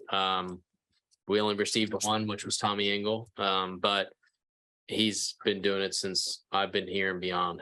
Does the city use Tommy at this point? No. I don't even think he bid for the city one. No. He really, he's okay. I'm not saying okay if he didn't get it. But he said he don't want to go really any bigger. Okay. And Robin, this is a bigger, the whole thing is bigger than what he's doing now. It's clarifying the areas and what the expectations are. It's Okay. putting it on paper. The areas that he's doing are basically the same. And the But I mean, there's exhibits, tree things here and everything else where they bushes and all that. That's a little bit different. Yeah. We did clarify that because it Uh-huh. didn't, so like the wastewater or the water treatment plant didn't have a memorial when this first started, so it didn't have, see when. That was my question. Did he, are there some things added here Yes. than what he's been Correct. used to Yes, doing? that is Okay. correct. That's quite a proposal. Half the place Hey, has been that's what true. I'm saying. Yeah. No, I mean, putting it together was really a good We- job. Yeah. He's a good guy. He's a good guy. Yeah, You know, we took a lot of the wording from the city side, which we appreciate, good. but a lot of exhibits Tommy had done several years ago. Mhm. And we just, yeah, Tommy actually went out to Google and went out. So to we the don't get sites. into trouble. He's not doing your lawn too, is it? No, No. no, he's not. I do my own. He's done all of my grass. Anyone who's been. to my house knows there- Uh-oh. We might have to get a disclaimer. Where do you grow it? How do you mean that? So overall, the total 3-year contract will be $177,960. So basically, if we're looking to approve. awarding There an the annual contract- escalator in it? No, it's all the same. He put the same 3 years at $59,320. Have a motion? I make a motion to approve the contract as proposed.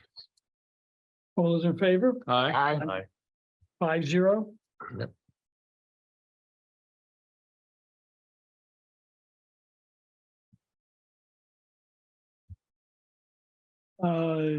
Open forum general discussion on sides of a location of a new water main under the Rehoboth Lewes Canal. Wait a minute. Did I miss something? Which one are we on? 13. 13. Oh, yeah. Okay. So I'm with you. I'm with you. that's the booklet that. So to add a little bit of clarity before Charlie starts, this is going to piggyback off what Charlie, Ben and Vince put together. Is this all is a planning grant as well, but this all started when we started having issues with the water main back when the work was being done at the bridge. We actually had a break. We had a contractor come in, fix it with a Band-Aid. It had since it's a scoured pipe, so it's kind of we've had divers come in and take a look at it, and it's not supported, and there's a bell there and there's a crack. So we ended up this past, I believe it was January of 21. No, January of 22, located a leak very, very close to where the previous one was. Dive team came out. We ended up putting another Band-Aid on, but it's a very, I might just correct. We banded it yeah. in an appropriate manner. Well, it's called a Band-Aid. I mean, it's a type of equipment, but yes, thank you for the correction. So we put everything in place to turn that back online should we need it, but it's not online currently. So we're still serving the other side of town with 2 other water mains, which is the water main that sits maybe 25, 50 feet to the right of it as you go down Gill's Neck, and then the newer line, which is on C.H. Mason's Way. So all that being said, this what led to this discussion, which was GMB took a look at several different areas from a hydraulic perspective, from a price perspective, and they put together this report to talk about what the next steps are going to be for location, sizing of this water main, and that's what we're here for. That was my portion of the. Thank you very much. Thank you very much, Charlie. You Vince and Ben did all the yeoman part of the work on this project, so they're gonna make the presentation, but we just maybe to add one other thing is that we're gonna come up with a recommendation at the end. We were hoping to come out of tonight's meeting with a direction from the board of where the crossing would be. Because once again, there's a study portion to this, and then there's the design portion of it, which you would transition to. It's all covered by the planning grant, so just to let you know, but these guys are gonna give you the presentation. Good evening, everyone. welcome. Hello. Vince. So like Charlie said, we were missioned with, the project is to install new water main. Also gave the background, and the first phase of that is to find the optimal location and size for the crossing. So we early on identified essentially 4 locations. Some of those locations have, I guess, sub options, and they're related to the initial location of the either drill pit or receiving pit. So the 4 are shown there. All the options involve installation of 16-inch internal diameter HDP pipe water main. And that would be by horizontal directional drill. I believe everyone here is familiar with that construction technique of water line installation. So I'll start with option 1, which is in the location. I don't know how long this pointer is going to hang in, but it's in the location. The 2 options, which are directly adjacent to the Savannah Road Bridge. And one is there by the pump station location, and the other is on the other side of the bridge. Option 2 would be the Schley Avenue location, what we called in the report, the Schley Avenue location. So that's the Schley Avenue location. And the launching point would be. Turning bridge. I got, he's got a pointer now. So the launching point for the Schley options would be the Lewes Board of Public Works yard there. And there are there's a 2A and a 2B.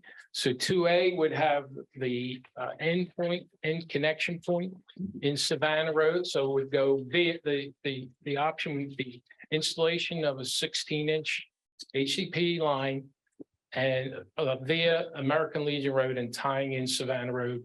Option 2B would have the same launch point at the BPW lot and connect in at Cape Henlopen Drive.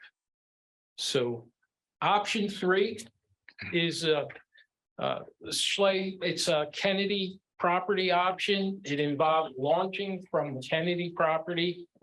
And 3A would be launch at the Kennedy property, connect in at Savannah Road via American Legion Road. 3B would be launch at the Kennedy property and connect into the existing 12-inch main on Cape Henlopen Drive. Has Robert given us an easement or? I had initial discussion with him so that he was well aware of the discussion. He knows what's going on.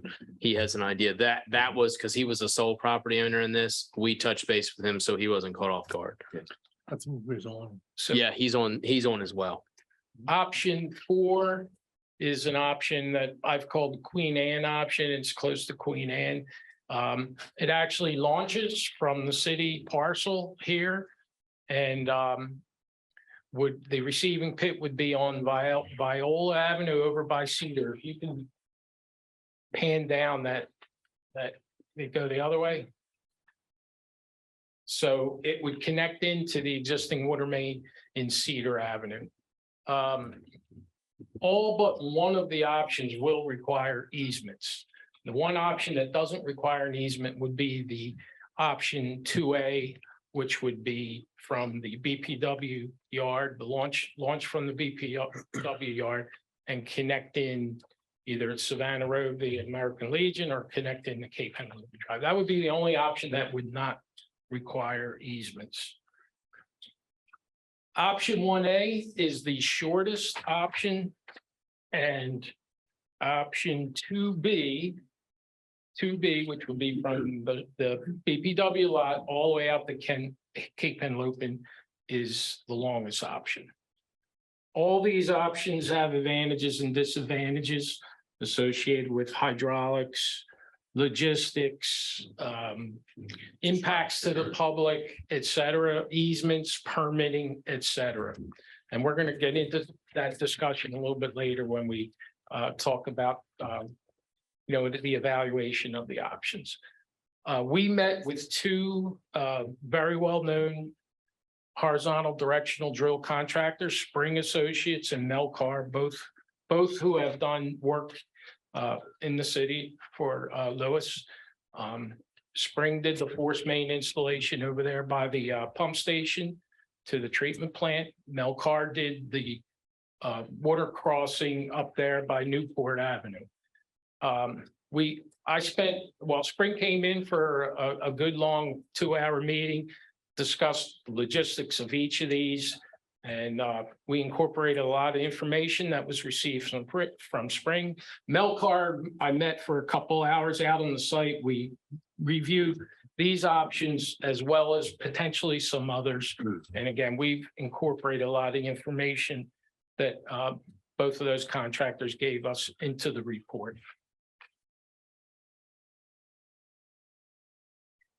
So GMB created profiles for each of the options, and hard to see here, but the takeaway, I guess, message for in viewing these profiles is some of the options, particularly at the Savannah Road Bridge option and at the Kennedy property, have some horizontal constraints between the canal and the launching pit. And essentially, these profiles identify the extents of the drill. And so we prepare these profiles, again, using information obtained from the contractors. It has a maximum entry angle of 17 degrees. That's about as steep as they could go in the ground. It has a maximum bending radius of 900 feet. That's about as tight as they can bend the drilling rods. And it has a minimum requirement of 20 feet below mud lines. So when you look at all the geometry of that and you plot it up, that's going to tell you how far back from the canal you would need to launch at a minimum. So this particularly came into play again at the pump station option there. That would be 1A because of the proximity of the canal to essentially the Dogfish property. And like I said, that's the take-home message there. That's why I wanted to show that. Show that profile.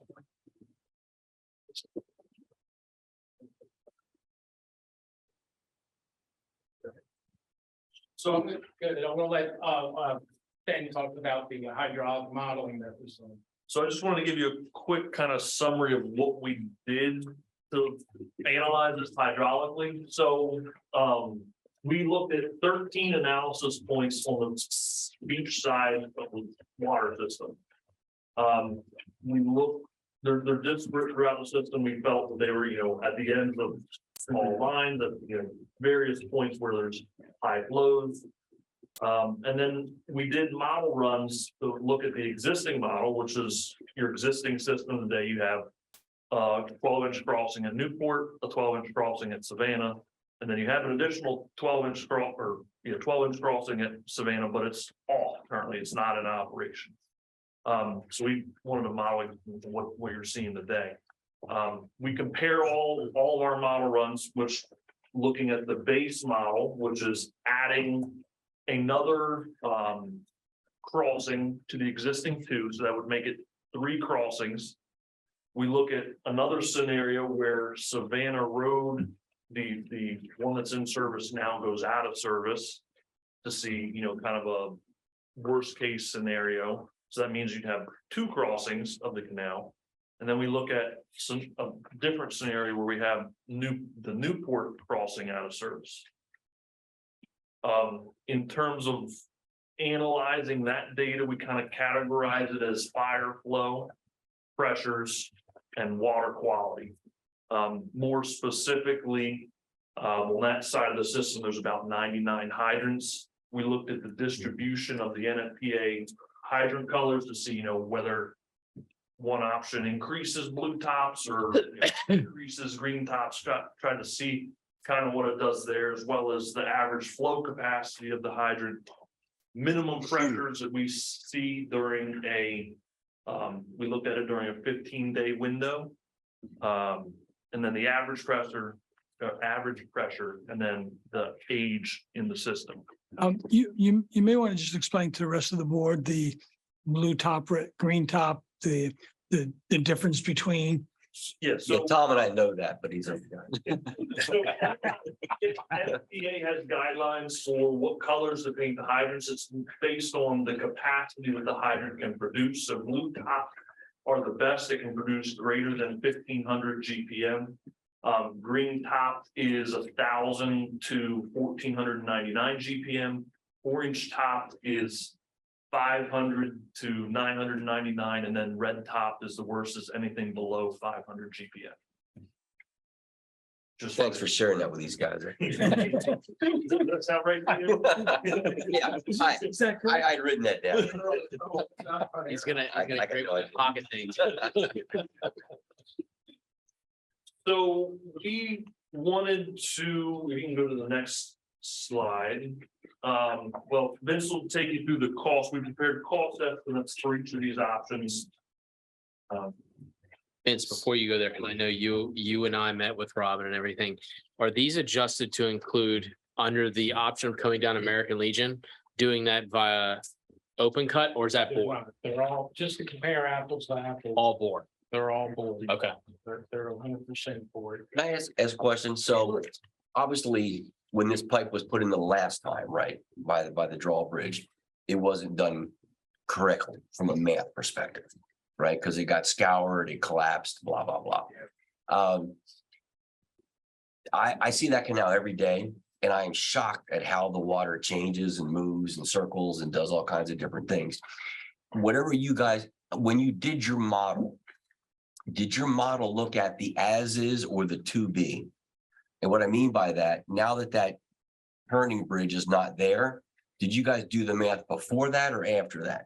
We did the math before that. Okay, so it's not the same math then. I guarantee it's When not. you say the math, so it really, we did the profiles, and again, it's just a geometry problem. We did the profiles using the soundings that we got from the Corps of Engineers, which are before the bridge was removed. So there's a possibility. I mean, I know having gone through that canal, I think the depth, the sounding that the Corps gave us, the depth shows over 35 feet deep at that bridge. Now that that bridge is removed, I suspect that it's going to fill in. I don't know when, how long it's going to take, but it's not going to be 35 feet deep. But I'm also thinking about what's the effect on the drawbridge as well, right? Because I put a boat right there and I hate that current. Yeah. And I know it's changing, and it's changing because of what they've done, which is good. But I don't know what the impact of removing on one of those neck points or whatever you call it is going to have on the depth of the canal. So for the profiles at the bridge, those core soundings are fairly up to date. So they, I forget what year the soundings were done, but it probably is a pretty good representation of what's there now. As far as like future scour and that, no, we didn't factor that in. We just have that 20 foot below the mud line requirement, which I suspect was not a requirement in 1955, 61 when those both went in. And I suspect that they were not installed by directional drilling when they went in, because I don't know that they had that technique back then. They did something called muddling, I think is the term, that they made a lot of crossings of streams, canals, and even bays. Shot water down and Yes, they got it down as deep as they could. And in fact, when the divers went and repaired with the repair coupling, the pipe was exposed 45 feet out from the bank. It was still exposed, and that's where it was just getting to enter. So I suspect that it has very little cover in the center of the channel. Divers didn't dive out there, but they did see that the pipe was now going down below the mud line. And to further answer your question, we are, the data we used for these profiles was just the data that was available. We are going to need to do a survey when we pick the correct option. We're going to need to do soundings. We're going to get more up to date. And hopefully, if the Schley option is the one that's picked, that depth will have increased some, or I guess decreased some at that point. And I say this in every meeting I'm at, whether it's a board or not, I do worry with the dredging in the canal and those pipes being exposed currently. I do worry about that. Yeah. How deep's the dredging going to be? How deep are they dredging to? I'm not sure, to be honest with you. We will have to get a Corps permit. But I'm saying they don't have to dredge under that bridge to hit that pipe. Understood. Right? They just need to drop an anchor. So I say it in a lot of different settings, and because I do worry about that. Because it's water on the beach side.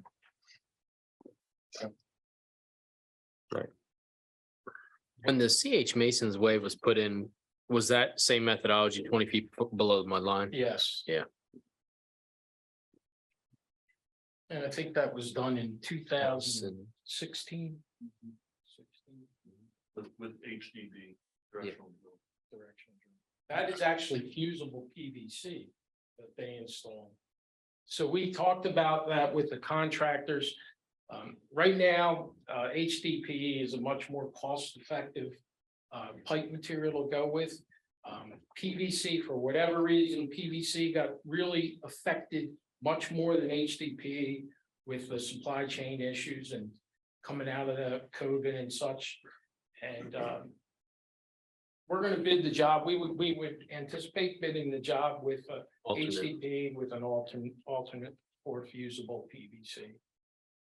See if they can compete at that time, but Now, these, especially the longer, yeah. how about expansion issues? You can have issues. So there is thermal Yeah. expansion with HEP, but all this work will be at a depth where the temperature change is not very significant. So it's not really an issue with these long bores because the temperature is going to stay. What depth will it be out? Say going down by the treatment plant, when you have that open space where the walkway is now, Yeah. that won't be that deep at that point. Now, we would anticipate coming up, I mean, Yeah. it'll probably be a minimum of 10, 12 feet deep crossing the margin. Sure. Just because of frack out Right. potential, and they like to go deeper, but for the tie-in points, the connection points, they need to come up to, our standard 42 inches, so they will come up out of the ground to a probably depth of 42. What's the longest length of fusible PVC? Because that's. So they can do up to both contractors told us they've done over 4,000 foot pulls in that diameter.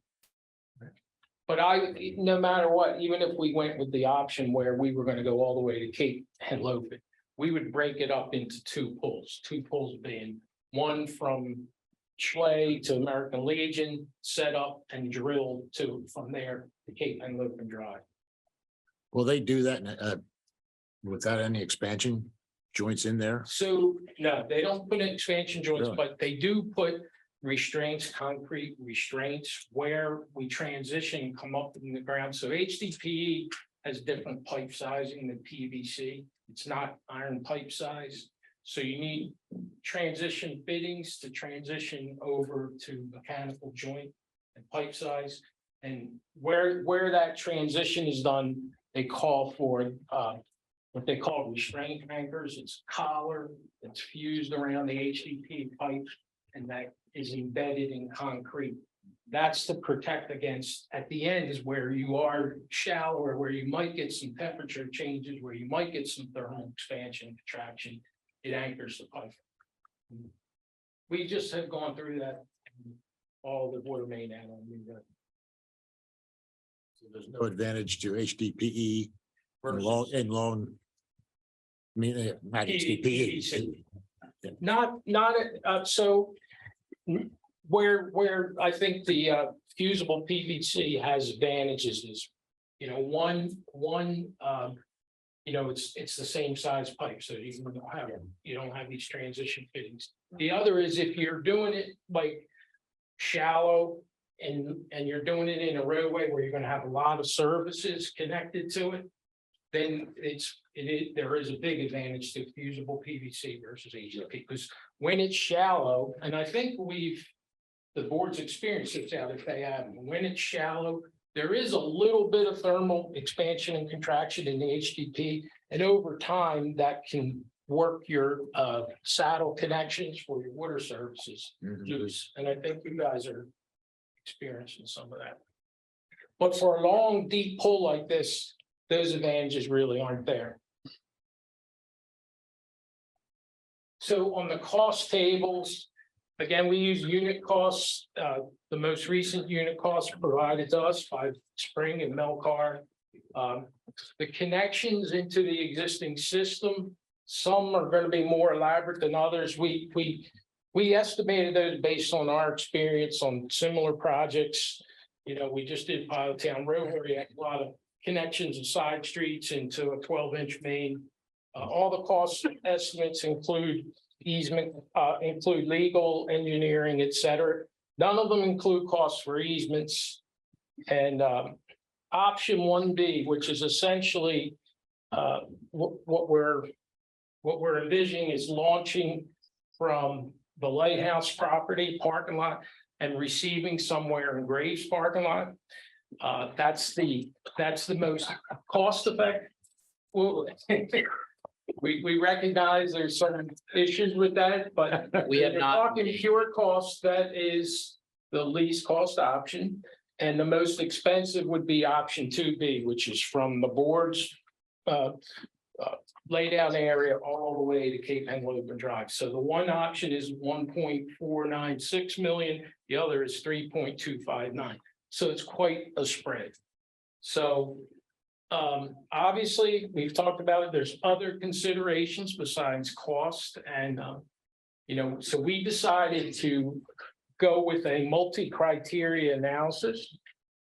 We feel that the hydraulic analysis is probably the most significant weighted factor, but we also looked at other factors like logistics impacts, the public, permitting, easements, et cetera. So with that, I'm going to turn it over to Ben. He did all the modeling.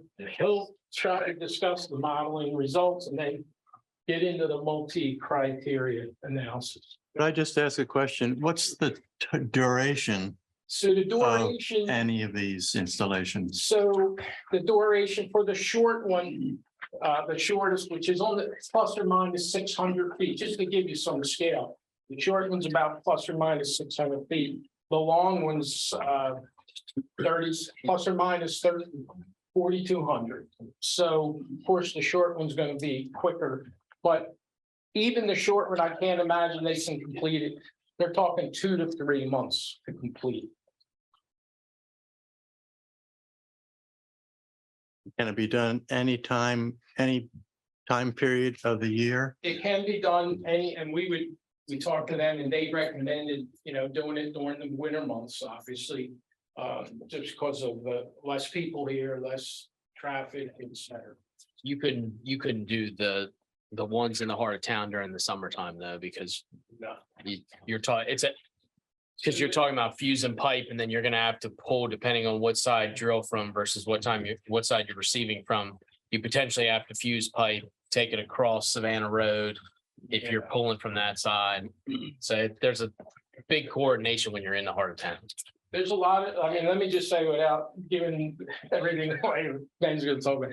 There's a lot of strings attached with the options that are there by the bridge. And the cheapest option has a lot of strings attached. I'll just put it that way. A lot of difficult construction conditions and impacts to pedestrians, public businesses, et cetera. And there's the drill portion itself, which probably would go rather quickly. But then there's the connection into the existing mains in Savannah Road on both sides of the bridge, which would be very impactful also. So, but we'll get into that a little bit, in just a little bit. Option 4, Yeah, is that leased land? say again, Is that leased land? lease land. I have to look at the map. Say, sorry. which one? You said you said that It's Viola, so I think it's a paper street that we would. Talking on the other side. I'm talking on the other side. Oh, outside. Yeah. oh, I see, yeah. I'm not sure if that's. On the tax maps, it's listed as City of Lewes, but Okay. may be leased land. I'm It not. says lands of Commission of Lewis, so it sounds like that's probably leased land. Yeah, so it is. Right. Yeah, so that would reduce the need.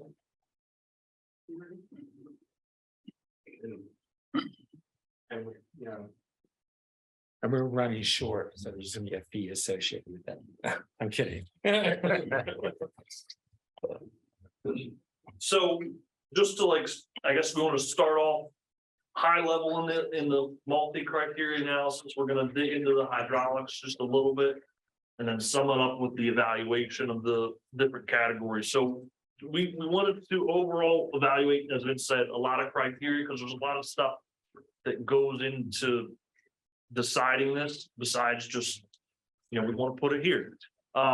So we looked at the permitting and schedule in general terms, permitting and schedule related to easement acquisition and general permitting, community impacts in terms of stakeholder impacts, constructability, duration of work.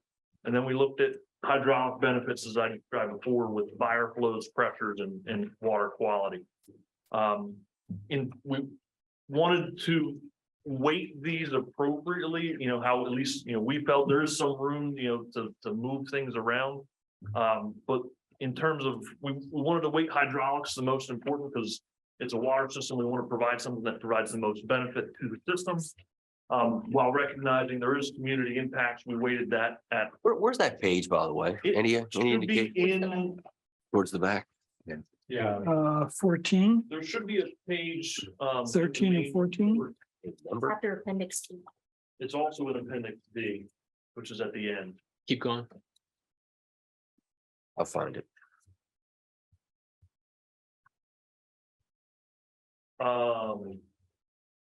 So we weighted community impacts at a 20% value, and then permitting and schedule as a 15% value. Just to explain a little bit more, hydraulics had the biggest weight because we found that, as we suspected and confirmed in modeling that where you locate this new crossing has the most impact to the system. So we gave that the most weight.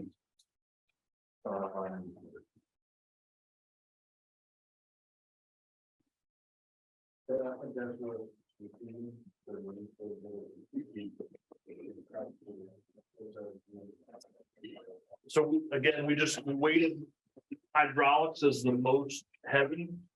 And we'll explain it as we get down a little further, but the hydraulics is the most heavy weight. Because we found where you locate the crossing, as we suspected, has the biggest impact to the system. Followed by community impacts at 20%. Where in that specific category, we rated stakeholder impacts the highest, constructability the second highest, and then duration of work is the least highest in that. And then followed by permitting / scheduling at that 15% value. Higher score being the better score. Correct. Yeah, the higher score being the better score. For community and permitting, we looked at how it rates compared to the other options. For hydraulic, we compared everything to how it rates compared to the existing condition. We wanted to provide something that equal to or better than the existing condition as you stand now. And that's where the analysis comes in. Again, higher is better. So, and again, just please stop me if you need to. There's a lot of data here to digest. Moving on to the next page, specifically the hydraulic analysis. Is red bad? Red is bad. You're sharp. There's no two. See, I could be an engineer, President. So, Real quick question. yes. You go from 1A to 3. I don't see any twos. Is there a 2 or not? So since two had very similar hydraulics performance and fairly similar impacts in terms of permitting and such, we didn't include that in the MCA because it's $800,000 more than the other option, which would be 3A and 3B. Okay, so 2 would have been 2A, 2B. 2A, would be a, From the board, we didn't see any real advantage okay, to doing that. that's fine. I just wanted to make sure that I'm missing something here. Yeah, okay. And it was just really done the three, that's all. So hydraulically, we reviewed as I described it, with a base model, which is having now 3 crossings. Newport, Savannah, and then your proposed location. We reviewed a scenario where Savannah Road crossing is off. That gives you 2 crossings of the canal. And then we reviewed a scenario where Newport is off, leaving you 2 crossings of the canal. All the base model options improve the conditions of the fire flows and pressures and age, which is kind of as we suspected. We're going from 2 crossings to 3. That just intuitively gives you better pressures in general.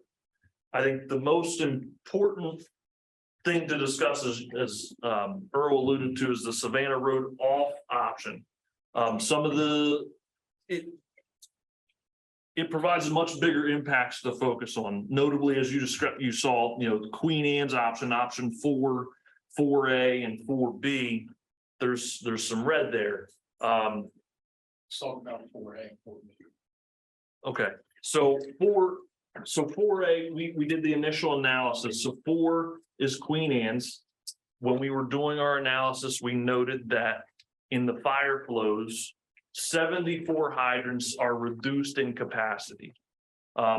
61 become red top, less than 500 GPM. How long is it going to take you to do this once you set up, from setup to getting it done? They're telling us 2 to 3 months. Summer months, winter months? Well, we would recommend we do this in the winter. It can be done. Depending on which specific option you pick, the shorter ones are shorter, the longer ones are longer. There's a parcel next to the pump station where I said would be beautiful. That's what I spot was saying. to do it. Maybe they could. Yeah, which would be from, I'm just saying it would be from your lot. I know that. I would consider that if it was easier to do. I mean, you guys are gonna put it back like you tore it up, right? Better. Or better. No, they're gonna put better grass in there because the crap you I got. want the Robert Kennedy deal. I want you to rip wrap it. The 17-degree. Yeah, so the problem. Drilling that it wouldn't be in. Wouldn't be. It wouldn't be in your lot, but it would be up in, your living Your room. living. The one. Yeah, that's doable. So I think you. As long as it's not in. You wanted something earlier about the current conditions Yeah. and so forth. It's, again, it's a geometry problem. And we have certain constraints being entry angles and Okay. ending radii. But just to get a better feel for it, the 1A option, which is by the pump station, it would need to launch, I forget how many Back feet. in Dogfish. In Dogfish's parking lot, pretty close. I think to it's a the- brownfield under there as well, if that matters. That makes it work. There is So- a caveat that you could potentially shore. It's similar and jack and board instead. Anything could be done. They'll tell you that, both contractors will tell you that. It'll just add expense. So what Austin's saying is they can excavate a pit 20 feet down in your lot, sheet and shore, and initiate the drill there and make it work. But of course, that's a large expense for that pit. It's dewatering, it's the pit. I'd be willing to consider it. That's all I'm saying. I'd be willing to consider it. Well, that's good to know. I mean, you can explore that a little further. But otherwise, the pit, the bore sites you're talking about would be, so everyone understands, is Graves parking lot back Tender. or the Dogfish Head Inn We would back. drill from the lighthouse property. Sorry. Yeah. You don't go to bars enough.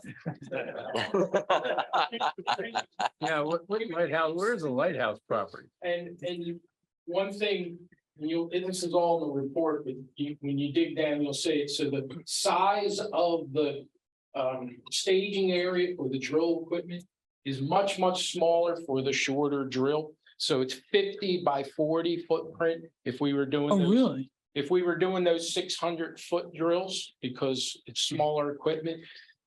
All the other options where we go longer, they require a piece of equipment called a recycler. That's 200 by 50. Wow. So Jeez. they could launch from the wheelhouse with only a small impact. 50 by 40 in the corner of the lot, right up against the right of way line, pretty darn close. And they could launch there and they would come out of the ground somewhere in the Graves parking lot. Wherever I think we would have some flexibility of what the optimal location in that park. We're thinking like the front.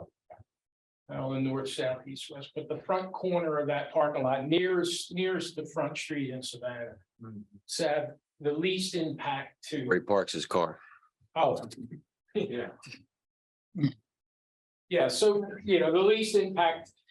And the thing that remember here, on the receiving side, there isn't as much disturbance. Because that's just where. Those shops would have to be closed. So, could you still access them? I think that you can still access a portion of the Graves parking lot, a fairly large portion. Now, when we turn around, so now you get the drilling and it comes out of the ground in the Graves parking lot. Now you have to connect that into Savannah Road. Yeah.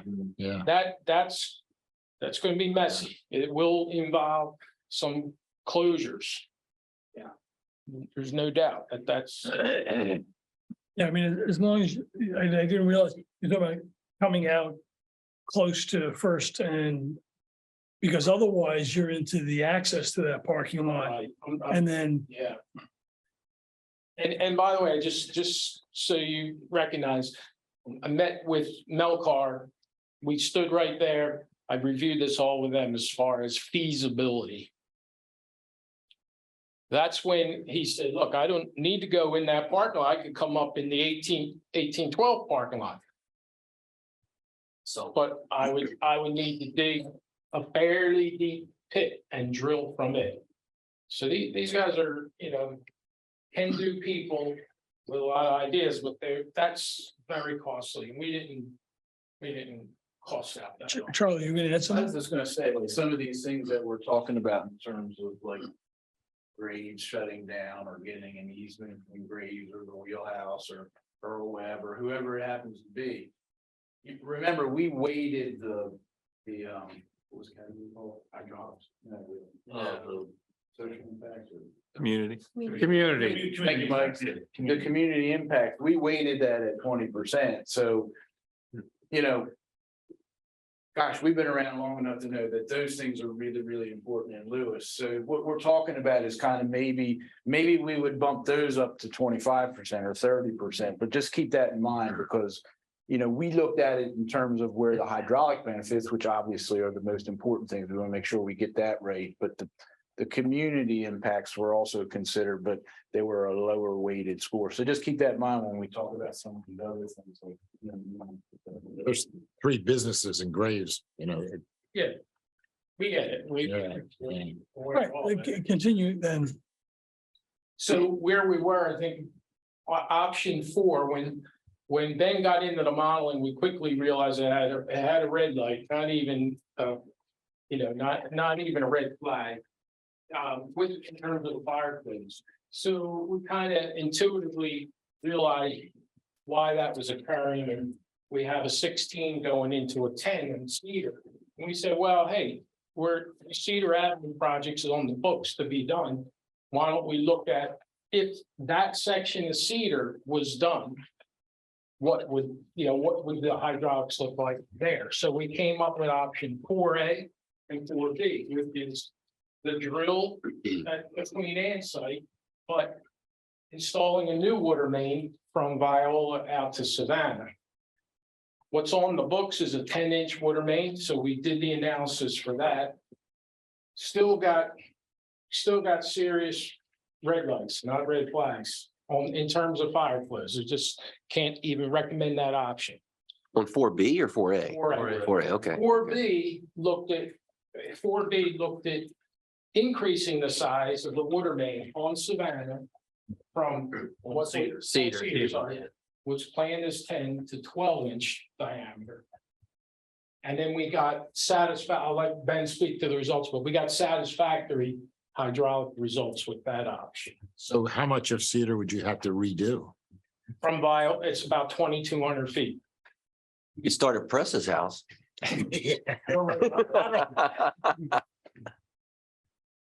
from his living room. Yeah. Yeah. Are you talking about like paving repairs or? No, I'm just, how much, Like the- are you gonna About increase, 2,200 feet. increase the pipe size in Cedar? In Cedar. Or just It's connect- 10 now. It's Yeah. 10 now. 4B would look at increasing that 10 to 12. 12, What Savannah. distance? 2,200. All the way down to Savannah. Savannah? Yeah, from Viola to Massachusetts, down Massachusetts out to Savannah. Is that something we're gonna have to do eventually anyway? Well, they don't want to give it away, but they have another presentation that'll happen in about 2 months. And then at the end of all that, then you got to take a test. Cedar, That's red bad. Cedar at one time, well, yeah, Cedar's on the list of projects. Taking coupons of Cedar and we've taken. When is to occur is still subject to the water main assessment. But kind of jumping to the end game, Yeah, you jump. 4B is the most expensive option. So look, we had. We have. Now I'm gonna go ahead. Yeah.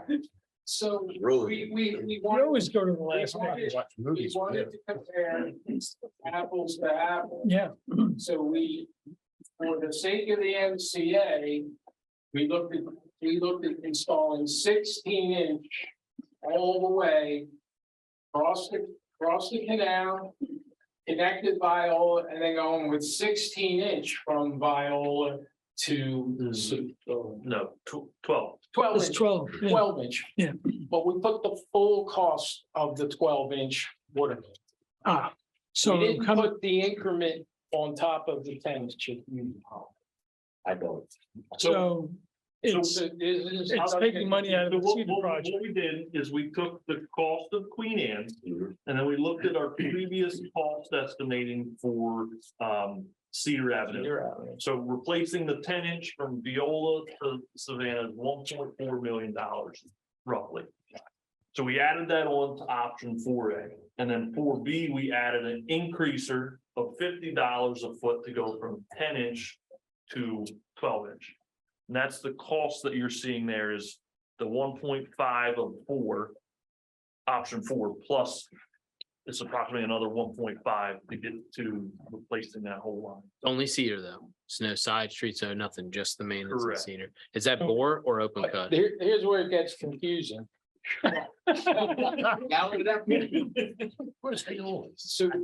So someone may argue that, well, that you were always gonna spend that cost to replace that section in Cedar. And if you pull that cost out, or you say, well, wait a minute, just tell me what the increment from a 10 to a 12 is. Because the 10, we already factored in the Cedar Avenue project. Well, then the cost comes. Changes the in. math, yeah. We didn't present it that way in the MCA. But we do have the data to tell you, if you'd like to hear, if we pull that number out, where would it rank? I would like Yeah, to So, do that. so in terms of if you did 4A is only the Queen Anne's crossing number, that's 1.5 million. When you look at the cost per point, that takes that number to 90,700. Which would now rank it in second place. We still can't recommend that option due to the red flags that it pulled up. So you look at the B option where you're going to the 12-inch upsizing. So that number is $1.6 million and change. When you take that times divided by the weighted scores, you get a $94,900 cost per point, which ranks it third place. Is there another chapter that gives us another set of numbers? Okay. So let me just, so the original $3 million cost estimate is subtracted, gets reduced down to 1.6 million? Yes, 1.6 million. If you assume that Cedar was gonna go, this is the incremental upgrade to Cedar and the crossing. Correct. Cedar's a state road, right? Correct. And we have to make that impervious. I would say you have to engage with Del Dunn and the coordination of that effort. Also suspicious. Yeah, But so is Mike. we were gonna hold off doing cedar. Oh, you can't give it away. I'm sorry. No, We were no, gonna go. we don't know. We don't know. Yeah. We The have, bottom line is we can't recommend a Queen Anne option without doing cedar. Because Right. you would be exposed if one Wise and pound foolish. of the other crossing. But seriously, after doing coupons, it seems like cedar isn't as bad as we thought. It's, So do we really need to replace it anytime soon? that's why we costed it out is just doing 16-inch all the way to have an apples to apples comparison. For this sighting stuff. I had to look up where Viola was because I knew it wasn't any place. The former paper. street, It's a yeah. paper street, yeah, It's very bad. yeah. So I'd have to It's- add these two, all these it's a two lot things to together here. digest. So what should we do?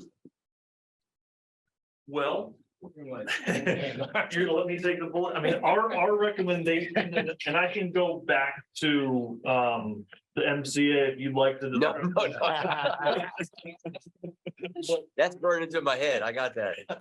Option 1B, Savannah Crossing north of the drawbridge, which would be the wheelhouse Graves parking lot option, ranks the most favorably. And if that blew up, what would be second? We would say our second option, just knowing our history of the Dogfish area, our second option would be Kennedy to American Legion Road. Which number is that? That would be 3A, yes. So 1B is the first option. And 1B and 3A is recommendation 2. Okay. And 3A is Robert Kennedy. Correct. Mhm. And this is all, assuming we get the easements and all that. We don't know that. We haven't engaged with anybody on that. We want to get a direction. That would be a linchpin. Correct. With 3A. I know Getting that. the last couple of years, I shouldn't say, never mind. So we're talking about $1 million delta between them for the project, 1B. but being out of the heart of town. A lot less pain. It's not on here. How big of a footprint do you need for the starting side? Maybe just previous. Okay, look. All the drills, all the drills except option 1, which is on either side of the bridge, required 50. No, they're all back here in the back. I don't know if any of you drove down the new road when they were doing that work. Here it is. You You got to go back. Right. You would have gotten a pretty good idea of the recycler equipment. And it's, 50 by 200 Yeah. feet. Would you say speeder? No. Where, I said, any of the options other than the Savannah Road, by the Savannah Bridge options would require 50 by 200 footprint for the drill equipment.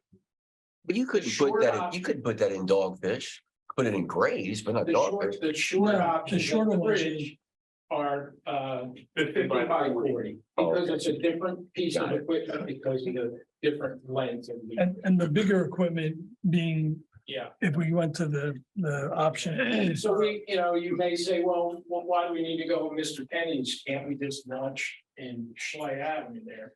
When you look at that 50 by 200 footprint, you'd essentially have to close the entire road. You have people living right there, they have no access. That's why we said, well, where could we go? Put them in the Dogfish Inn. That's how we end up going to the BPW yard, Yeah. because we couldn't close down Schley. I mean, we obviously wanted as close to Gills Neck Road as possible, but there's the. Dogfish does tend to have a semi close down because they're doing different room, thank you, rooms. I don't know if they've done that now or not, but. And there's things that could be done, right? You can make some kind of deal with Dogfish, close down for 2 months or whatever it is, pay them for lost, whatever, but I know the board doesn't like to do that, but That's not included. that is not included. That That is not included. So in- we can't even look at dollars here until we find out easements and everything else. we're gonna have to shut down 3 places in Graves, we have to pay them. That's gonna be very impactful. So you have to pay for them. On one A, Yeah. once you've done the bore from on either side of the canal, then it connects into existing piping in Savannah Road, Correct. and that existing piping is in good shape. Yes, Correct. right, Okay. on the city side, that was done when the Front Street project was done, so it's PVC 12-inch, it's only a couple of years old. You're talking about one A? Yes. One A, you tied back into Bill's Neck Road, but that was also. Yeah, done 1A. too. That was also done. a few years- Whatever the number one Well, that was one B. recommended. That was one B, yeah, so we. Okay. Savannah Road And then on Anglers Road, it's a 12-inch, that's PVC as well. The cost under the wall scenarios includes a hefty amount for any sort of Del Dot related items. Yeah, we threw a large number at the connection into the Savannah Road on both ends. What do you mean? Do we have to pay, you mean to pave Del Dot? Yeah. We threw a large number there. Where you got traffic control. You know, it's really pathetic. And traffic. Getting approved by them and all that. I feel like, for me anyway. For the board, it boils down to if one B is the recommended alternative based on the. Point per. Cost per point. Weighing that against.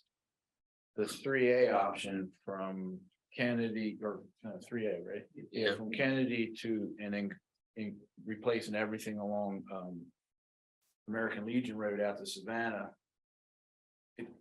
It kind of comes down to me, even though that's going to be more expensive on the total, is like, do you really think that you can get the easements from Graves? Do you really think you can get the easements from Mr. Parsons at the wheelhouse?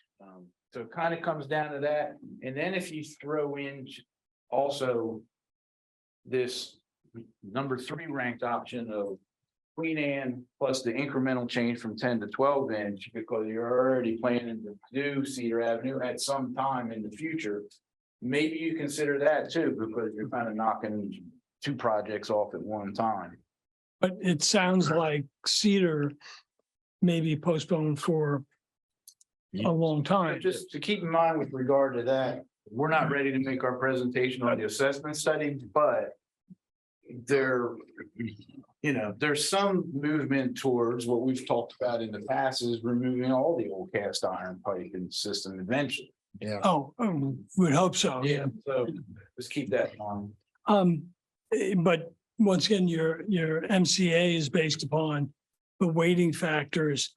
And, as you started off by saying, the 20% for community impact may not be appropriate because of, That number changes depending on where you put the thing. I yeah, don't know that you want to go back and like have us change 25 or 30 and see where it all falls out.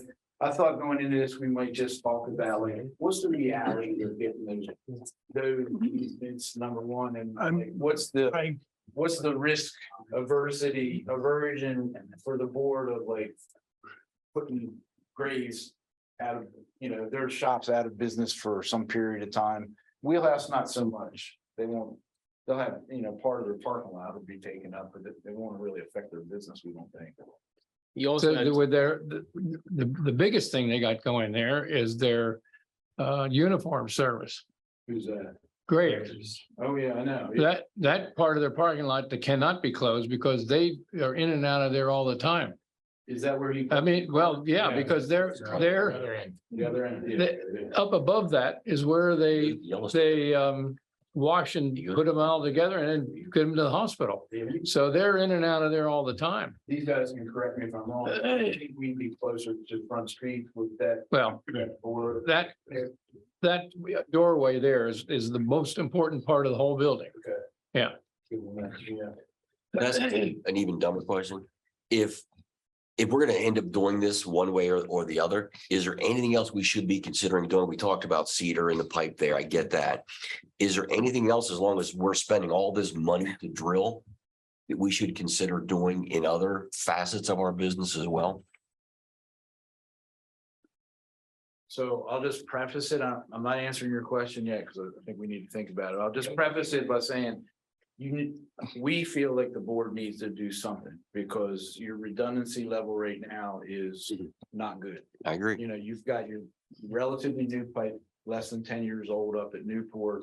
You've got one pipe that's been repaired, but it's shut down. It's on the other precarious. side. Yeah, it's And precarious. then the other one is just 25 feet down at the same location, which we don't feel, we don't get vulnerable. So, so I'm gonna preface my answer to your question by saying you're vulnerable now, you've got to do something. So rephrase your question. I think. I'm saying, I mean, should we run electric lines under there? I mean, I'm just totally crazy. Should we but bore a water line? Yeah, we're gonna- a sewer we're gonna line drill. or electric line to go underground the utility underneath? Yeah. We did talk about electric. Take poles out, whole 9 yards. Especially at the Graves to Wheelhouse site, but then when we talked to Red, it was unnecessary last time we talked to him. There's a redundancy that's there now that we're gonna work at taking the pole that now sits on Dickie Bryant's property out of service. We have a way of feeding it. It's a little bit more steps, but it's a redundancy item. We talked about doing it. The other thing that I want to keep in the back of your mind is there's this discussion of the wastewater treatment plant and which option you go with. One of those options includes a new pump station or the redoing of a certain pump station. If you do Dogfish, that line is where you would theoretically be locating or expanding the wet well of that pump station, should you decide to do that. That's one item. The other one is once you go in the Graves, you just got to keep in the back of your mind that if you ever have to work on that line closer to each one of the sides, so wherever your connection pieces are, wherever your valves are, what that disruption is going to look like, where that connection is going to be, the amount of utilities that are in that area, just to keep in the back of your mind. Yeah, that's a good point. Long-term maintainability. You can't put it right along the pipe that's there now. In other words, there's a pipe under there now, right? You couldn't drill that close to it, number one. Number two, that doesn't have the 20-foot. Okay, yeah, I thought so, but that's the one that's hanging out 40 feet or whatever, right? I mean, your point about the wastewater plant. If the Sussex County option, if we're gonna be frank, if the Sussex County option is selected, somehow you're gonna have to get all your flow from the beach side to the city side and down to Wolf Neck. But where, that hasn't been fleshed out at all. So where that pipe would, the optimal location of that pipe would be right now, I don't know if it would tie into any of these options we're talking about. It might, I mean. We got to get across the bridge or across the canal. It's just a matter of. The 1A, I'm just thinking about your 20% disruption and that number definitely changes depending on where it is you're doing the drilling. Fair enough. And where that you're doing the drilling in 1A has to go up to like 40% because the disruption there is going to be unbelievable. Well, but the weighting is separate from, you then apply that to each of the options. And then each option gets weighted up or down. That's what I mean. I'm doing that right now. I'm waiting on the community option way more on 1A. That's what this does. Well, I don't know. Never mind. I'm saying the other day, I don't know that we would reduce the hydraulic. I don't know where we would come up with the. No. I'm just talking about the 20%. Didn't you say community? Yeah, suffice to say the cost per point would. Yeah, this go up. the community part. Yeah, it would go up, I'm yeah. putting that up a lot because it would be way more there and if it was down at the Kennedy thing. Well, we do rank, like, in back to table 3, we do rank each option based on its relation to each other. So, the 1A and 1B option rate worse in terms of stakeholder impacts than say option 4, the Queen Anne. We didn't cover that table, but it's table 5. And that's where we use the weighting of the 20%. So it agglomerates the options or the different evaluation criteria rankings. I don't know how to explain that. No, you're explaining it correctly, so it's a little difficult to do. Those options that's Savannah Bridge, they're ranked worse in terms of. We gave them a one rating, which is the lowest rating you could give. We gave those options a 1 rating. An option like Queen Anne got a 5 rating because it's much less than that. But I think what Tom's saying is that 1 to 5, maybe that should be broader and, maybe the option 1A and 1B, maybe they should get 0s instead of 1s and the others get a higher score. But you can play around with that kind of thing. What about Canal Front Park? You're still hydraulic, you're So- not. You're pushing everything towards that one side. Actually, I think we did look at that. We did look at that. The issue with bring it to Canal Front Angles. What's Park the is Angles have in it? where Just to 8? receive it on the opposite side. It's a good place to drill. East Market. I'm making it up, right? East Markets. Or where American Legion Road cuts in. Kind of like the better when you weren't an engineer. I'm pretty sure I'm not. That's a grass field. Yeah. Can't drill them.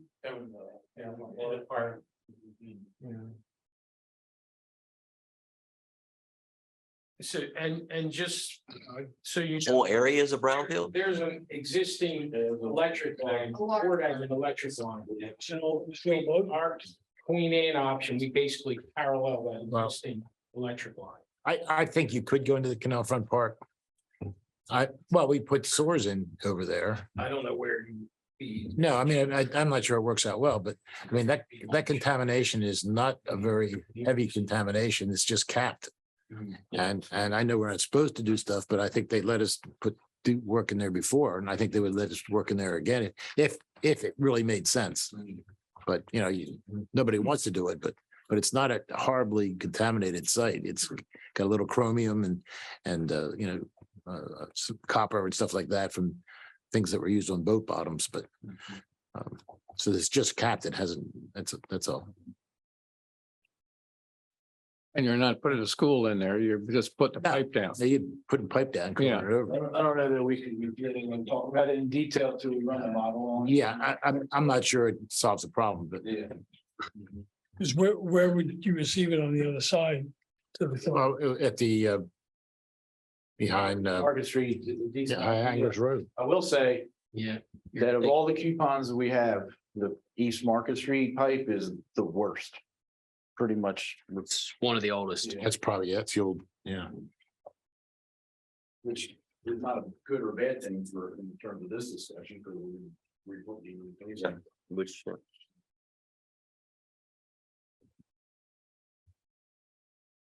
So at this point, May I ask a question before you? Sure.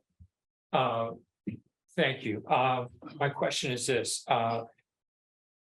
It seems to me that we haven't focused on the benefits of the connection at Cape Henlopen Drive or American Legion Road, assuming that you set up, and I understand the distance is different and all that stuff. But are there benefits for what you're trying to accomplish with respect to? Hydraulically. Yeah. Yeah, Can we so- talk about that for a minute? Just So- indulge me. Excuse me. So hydraulically, those two options, 3A and 3A and 3B are the best hydraulic benefit. They increase your pressures everywhere. They increase your fire flows in those locations. When you, and in the table 4 hydraulic analysis, they rank the highest. When you expand that down to the summary table where you look at the cost per point, it's the most expensive due to the length. Right. I think he wanted to know if there's benefits of connecting in the American Legion Road versus connecting. Well, yeah, that's the next phase of that question, next part of that question, right? I think there are slight. There are slight benefits to the Cape Henlopen Drive connection versus American Legion. I mean, in fire flow, it's not that great of a difference in terms of pressure. It's, you know, we'll say 1 PSI better in terms of the minimum pressures it provides. You know, is that worth, I mean, the question, think about it, you know, is that worth the extra money to go, you know, for 1 PSI additional? We would probably recommend no. Yeah, If we're pushed on that. It's not like. If we were pushed on that, we wouldn't say that the 1 PSI pressure difference, minimum pressure difference between the American Legion Road and Cape and Open Drive alternatives would be worth the extra money and paying to go all the way to Ocean Drive. We wouldn't do that. I think, I don't know if we totally flattened out the whole SPI, you know, kind of direct connection part of it. I don't know if you want to speak to that at all. But I will tell you that if you do the connection American Legion, thinking ahead, you put a stub piece with a valve so that if you want to set up, you can then drill. Later on. For sure. Right. I'll throw another little twist out there about the American Legion option. So there's the potential that you can go and drill approximately 1,500 feet or so. I can't remember.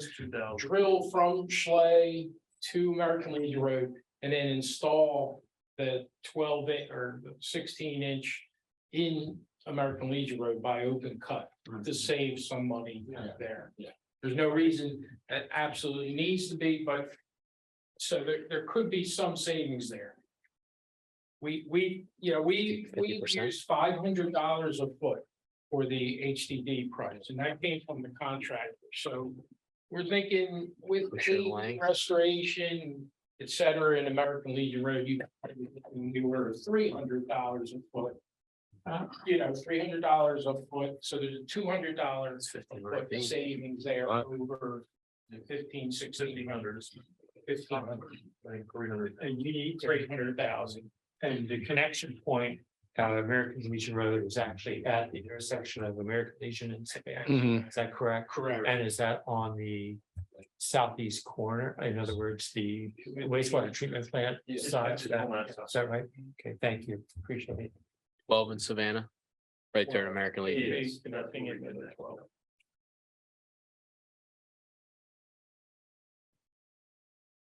That we don't end up with the cheapest. Well, it's a good, it wouldn't surprise me. It's a good point. I mean, that's kind of where I was at a little while ago. It's like, yes. Schley, Kennedy to American Legion Road is the most expensive. It's probably the least community impact. It's elegant. So. And what it about- also offers the best hydraulic performance of all across. What about easements for those two? So you need one from Kennedy, but that's it, right? Or do we need one from? Well, Technically need 2 from Kennedy because Kennedy owns both sides. Both sides. So the Kennedy option has us crossing the shared use path, so we'd have to get DelDOT permit, we'd have to deal with DelDOT, the railway people. They like to cross perpendicularly. I would hope that they would relax that requirement for this, but you don't know. Wait a minute, what railroad people? Kennedy owns both sides of the canal. I know, but we would want to cross over to tie into American Legion Road. So Oh, I we see. have to go underneath that shared use path, which is rail right away. I understand now, yeah. Rail permit. Mhm. No, Not necessarily. we'd be, At we'd be on 45. the diagonal. Technically, they require the section to be cased and then required to be 90 degrees. So And you would do that area parallel to the bike path on the in the marsh area. You would do that by pulling this Well, you would, ideally, I mean, you would not open trench that. No, that would be Right. HDD, and they can steer Right. the bore horizontally and vertically. And, you would at some point cross on some diagonal, you'd cross that bike path. Just something that we have to deal with in design. So what's the time frame? I mean, for making a decision? The sooner the better, because you guys are somewhat. We're vulnerable, yeah. So yeah, I'd like the Kennedy American Legion. And if we could open cut that on American Legion Road, how much would we save? We just said about $200, Oh, $300,000 plus or minus. Which it's already $200,000 less, so that'd be $500,000 below the other, going out to Cape Henlopen. If Kennedy was agreeable, could you open cut down his property? His property would be where we would launch from. Right. Yeah, And we would try to get it as close to the right of way line as possible. To his side property line. so you're launching from there and it's higher, it's up. It's close- high. It's up close. Much higher than the bottom. Yeah, I understand. Oh, yeah, no, I understand that, but all the way down his property till you get to the road, you have to go into the road, et cetera, but all the way down his property, couldn't you just open cut there too? When we tie it back in, where the boring comes up and then we have to tie back into Gills Neck Road, that would be open cut. But it would all be within You're launching at his place, You're launching. so that's where it starts, right? you gotta tie that back in. Then you have to take it down to the canal. That's all drilled. Yeah, but you're, All drilled. I think he's talking on the other side of the canal coming up. No, Your thing on the. yeah, no, I'm talking about, maybe I have no clue what I'm talking about, which is probably true, but You'd start in the Kennedy property, yeah. aiming towards the canal and bore underneath. Yes. But then when you come up, that where you start at the bore front, you have to connect back into Gills Neck. No, So I you have to understand. make a 180-degree turn and go and tie into Gills Neck. Yes, right here. So that portion would be open trenched, Okay, but the bore, but the straight bore underneath. no, I understand that. I meant just on Kennedy's property. Yeah, so right here, Mr. Owen, we're not sure what it would be, as much as 30 feet wide, maybe 25 feet, but Right, you'd have the boring going in that direction. But then it's just gonna be sticking up out of the ground and we gotta. oh, I make a see. Connection, turn around. Okay, and tie okay. it Back into Gills Neck Road. I had you way back more onto his property than what you're seeing, I'm seeing here. Yeah, so I understand. It's just a little bit more than what the drilling equipment. Yeah, requires. no, I understand. I'm with you now. so one of the, So by the profile that we did, granted, it was based on soundings that were given us by the Corps. That profile has us about 100 feet in on his property. for a On which permit- side? On Mr. Kennedy's property. I know, but which side of his, Which which side of the canal? It's right there. It's the town side. Right. It's not city. The town side there, and then how much on the other side? Well, we'll be way up. All the way over there. We're So- terminating at American. Just stays. But on that side of the property, you could open bore there, right? No, No, it's all marshland. This is. you're gonna all bore, for- you're gonna, You're not allowed to do that? you would. You would You just Then we wait. would be- I was just trying to, I thought the boring part was a lot more expensive than open trench. Yeah, but you're in the marshland. You're gonna be too deep. All right, I'm with you. I got it. I mean, you have to dewater for copper. I understand. I understand. So obviously, I talked with Robert so that he was aware of it. He wants to know more, obviously, he can. He doesn't want the disruption, not speaking for him, but just through our conversation, he obviously, his choice would be to not have it on his property just because it's a piece that's utilized. One of the things he brought up is that railroad right away, that trail is farther to the left. And so he made the comment is that there's that the tree line that's next to the railroad right away. Whether or not there would be an ability to have a construction easement in that area from a temporary construction easement from Robert, but have the actual utility work within the Del Dot or the railroad right away. Because your boring would be completely almost in line with the railroad right away. Here also. Yeah. And then you would do straight shot across and receive it somewhere over there. But instead of needing a permanent easement from him. We can look at that. I Yeah. mean, hydraulically, like that, it has much effect at all, just moving it down a little bit like that. It's just a matter of whether how logistic it is. We'd have to go look at that. And I think it's realistic when you're talking easements, especially here, because now you're talking about that's probably the most expensive piece of that property is the frontage. Being right at the canal, you're talking, we'd have to stake it out, it'd have to be surveyed. And then whether or not we're going forward with, appraisal, market value kind of thing, because it's a permanent easement, which means we have the right to be there. So if none of these buildings existed, where would you put it? You mean like Graves wasn't there? There's, it's just a Lewes is in here. 1631. The narrow section. Probably. Like they did of a new. I can't remember the price differential between this side and this side, but one of those two. Yeah, but it's effectively the same price, but there, I mean, and I'll expand on that. Your whole network now is built to have crossings at Savannah Road.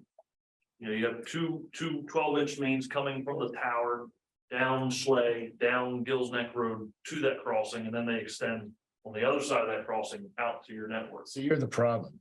You have a house right there. We'll let you use it. Be perfect. Party of Webs. Just gotta move. Yeah. Bob Davidson will move your house before, and then we'll put the house back. I like it. Not to get too much in the weeds on the hydraulic analysis, but when this, for whatever it's worth, when this whole exercise started, I personally like the Queen Anne option, which is the best, because it's a compromise. It's not the shortest, but it's by far much shorter than 35 to 4,000 foot options.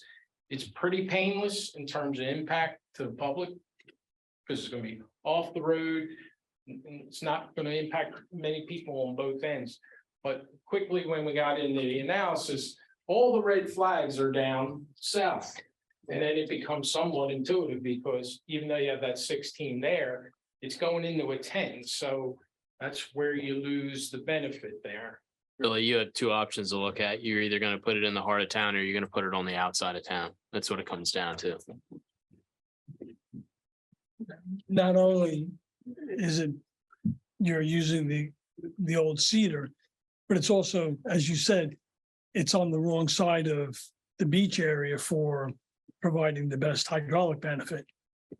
I can't remember Ben, but Ben had stated that the best hydraulic benefit is from the Kennedy to American Legion Road option, but I can't remember when we upgrade that to 12-inch on cedar, that's still just okay. It's or is it anywhere near the same efficiency hydraulically as that It's Kennedy option. it's still one of the bottom 3 ranked hydraulically when you upgrade that. So that's something to consider too.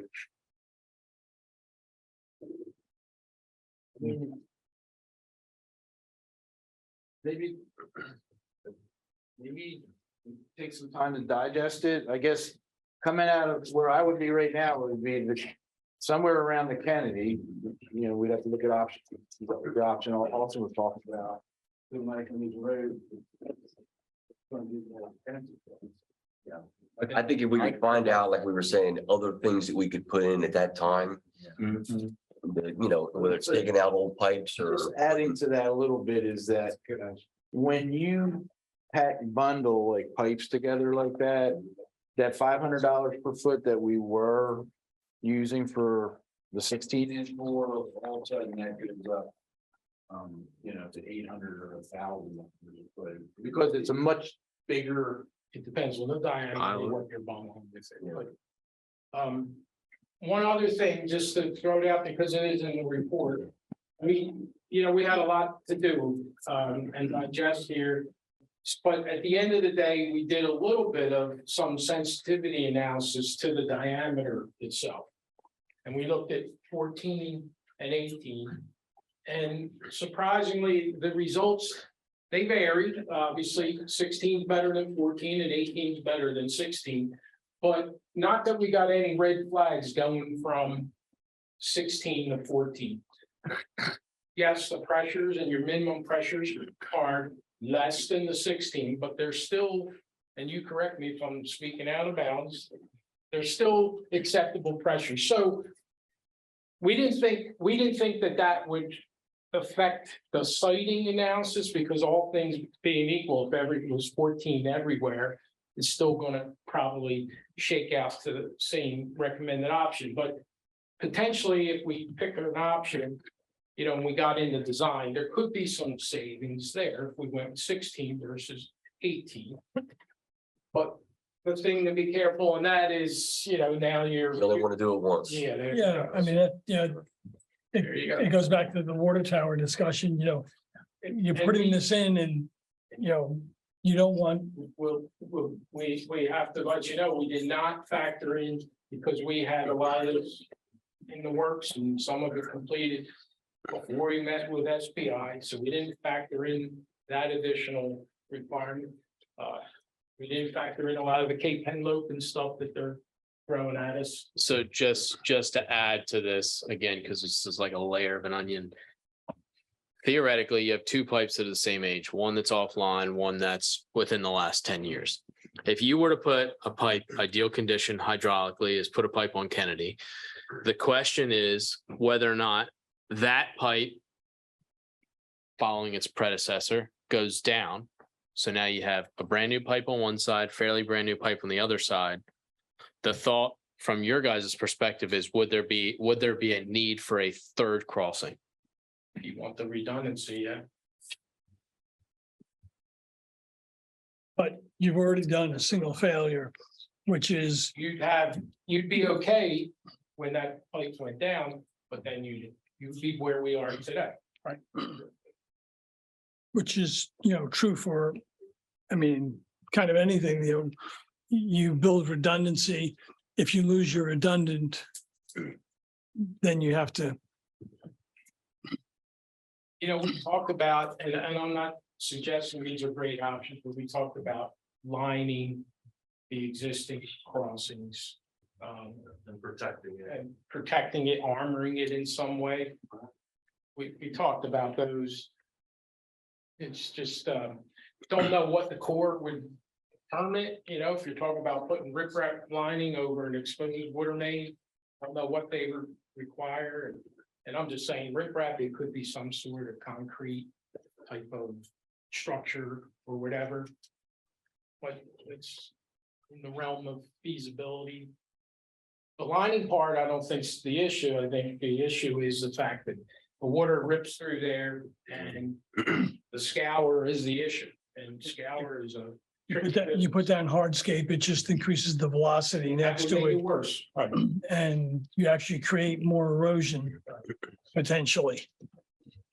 Given the high risk that's fundamental to this project, does it make sense to authorize them to proceed with the Kennedy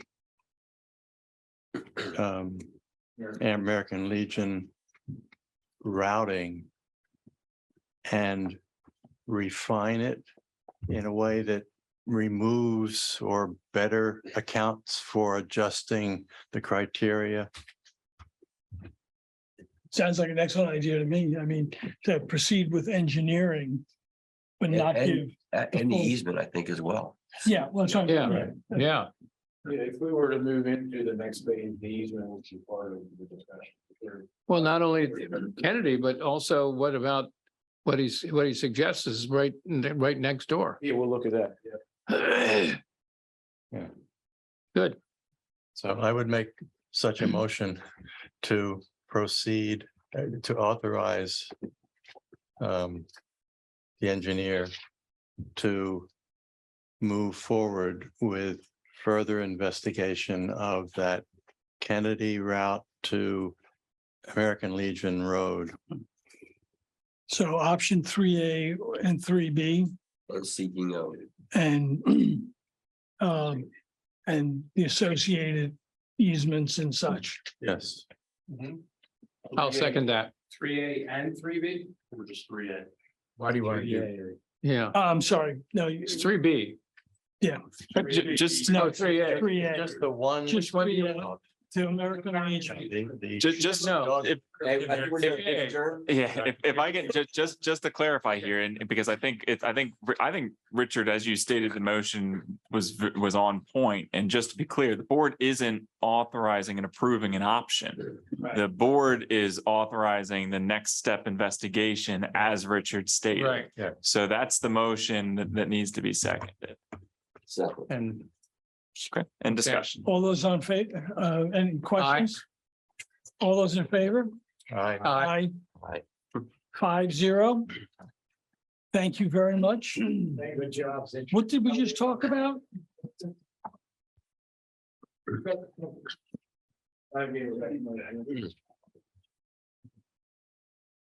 that was a good report. Yeah. yes, Good report. If you have any questions about it, let us know. I'm gonna have to study it some more. Know enough to ask a question. Yes.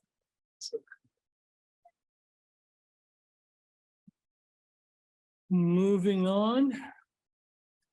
Open forum general discussion on the BPW biannual household hazardous waste and drug take back day. So we just throw this on here every year to remind everybody, if you want to attend, we greatly appreciate the board's support, city council, if they want to come out, we coordinate with the Lewes Police Department. Usually have a very good clean out or clean out. Oh my God. Clean out. I'm thinking sewer now. What the heck? Mine's in the sewer. Yeah, so we encourage everybody to come out. We encourage you to bring, no pun intended, bring your shit. That's not on the record. So it's a pretty self-explanatory thing. It's no action. It's a national thing. It takes place and it's a national day. So we do it biannually and usually. What time do we start? And 10. usually, 10 to 2. usually board members show up, so 22nd. I missed it last. Yeah. Yeah. Okay. And then open forum general discussion on proposal for UFS cost of service study. All right, so the last time we had UFS provide a cost of service, they're the ones that have done all of our rate making in the past. Most recently, the last time we had a cost of service study was in the 2016, 2017 era. The most recent one we had done was a financial projection, which took into account some current information, plus they utilized a lot of information from that cost of service study that was done in 2016 and 2017. Obviously, there's a lot that's changed. We made adjustments last year. We mentioned when we made those adjustments that we were probably going to look for some sort of in-depth analysis of our financials and our rates. And so what we came back to is Kim and I worked with Dawn and Chris Lund, and what you have in front of you is a proposal for a cost of service study, which would include stormwater, electric, water, and sewer. With that, there was also an ability to have her take a look at our impact fees as well as an option. It's not included in this. It was a more recent discussion, and she had mentioned whether or not the board would be amicable to doing that under an estimated time, which was about $5,000 per utility was her estimate. So about 15,000 because you only have 3 sets of impact fees: electric, water, and sewer. It's like I said, it's not included. I'd be Not more doing stormwater. stormwater. You don't have an impact fee. That's up right. Okay, I thought jumping. Yeah. Units, okay. The cost of service study, which you have in front of you, doesn't mention that. It's mentioned a T&M at the end. We can discuss just doing this, and I can go back for a more formal. She says typically what happens is she does it off a T&M and she'll provide an estimate of what that would be. Just throwing it out there, just as an option to consider. I think it's a good idea. Is there should we think about what we asked for first? Is there one thing that's more important to us than something else? As far as Like impact fees versus other stuff? she'll probably, I can't remember, Kim, if she said she did that after or if it was during. I don't think she does it before because she takes a look at your entire financials to get. Yeah, I to the think she point. does the cost of service study and then she comes back to the impact fee. Yes. How comfortable do you feel with the impact fees work that you've done? I mean, And what I said earlier, I would love to see what she comes up with compared to what we have worked on. impact fee too? Yeah. And if we're close enough, or if we have the same kind of criteria used, then we know we're on the right track and possibly have a money savings of not having to use a consultant. I was just going to say, I think that the impact fees have been heavily vetted, continue to be heavily vetted by staff, and have been the subject recently. So there's a lot of information on those. It's always good to have the extra information, but I do just want to say that has been heavily vetted and reviewed by staff recently. But correct me if I'm wrong, Austin, the impact fees you've been looking at are water and wastewater, not electrical, Correct. because that is outside the expertise. So that would be something that would come under here. Yes. So if we wait for her for impact fees, what do you think the timing might be? Because that's the last thing she does. So she provided an estimate for timing for the actual cost of service study. I think it was 12 weeks. Yeah, 12 weeks. I would suspect it would be, if I had to throw a number out there, you're probably 6 months. Is safe. I'd rather vote on impact fees because there is a lot of work that has been done, more that could be done. But I'd rather vote on that sooner than later. And we can talk with her. We can talk and say, take a look at that first. But it's Just just like as she needs to do the other ones before she does that one. If that's. the last To one. me, it sounded like she wanted That's what to she does. dive into everything first and then come back to it. But we didn't dive into it. It was more of like a last minute kind of, hey, do you offer this service as well? We have never had her look at them before as a confirmation, but. Do you have any feel for how many units will come online that we would have had impact? We're getting killed. That's what we got.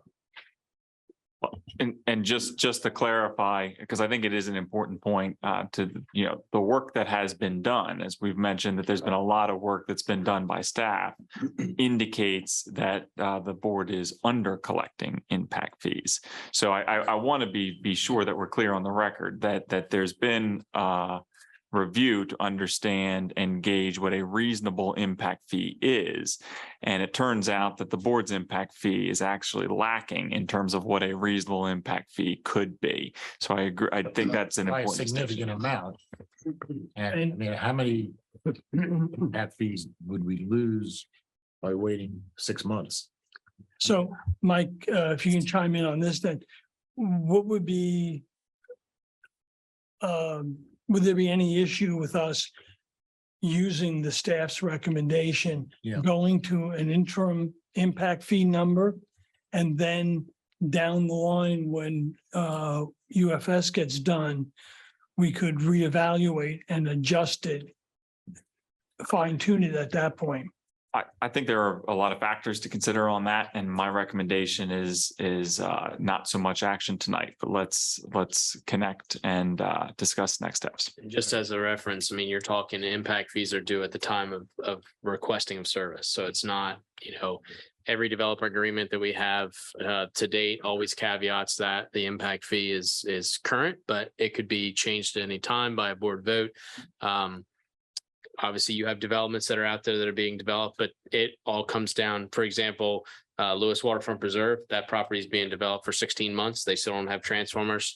Impact fees haven't been paid for the lots that haven't been developed. So if I'm looking at this, she's looking at $78,600 for her study.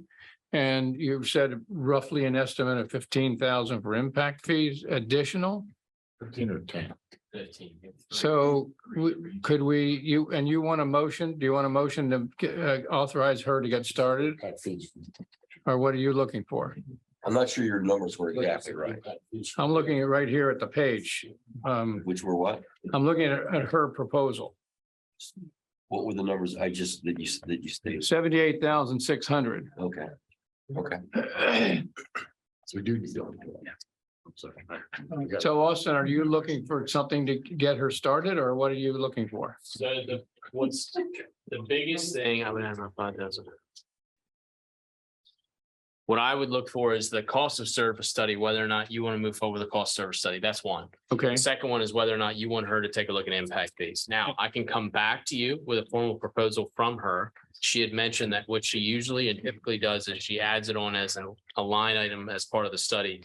And it's roughly about $5,000 and it's based off time. So her right, I time, understand. staff time. So what I'm saying is to get her moving, I could consider a motion to approve the cost of service study. And we could put you could authorize the impact fees up to a certain amount of money. And maybe it could be, I don't know, 15 or 16,000. Like any. And you could do that. I mean, you could say that to include impact fees, and if it exceeds 16,000, it's got to come back to the board. Yeah. For approval. Okay, that's my motion. Second. On the question? All those in favor? Aye. Aye. Opposed? 5-0. Thank you.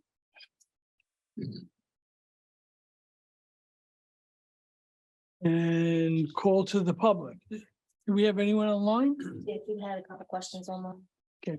I think it was Barbara. Barbara. Curtis. Okay.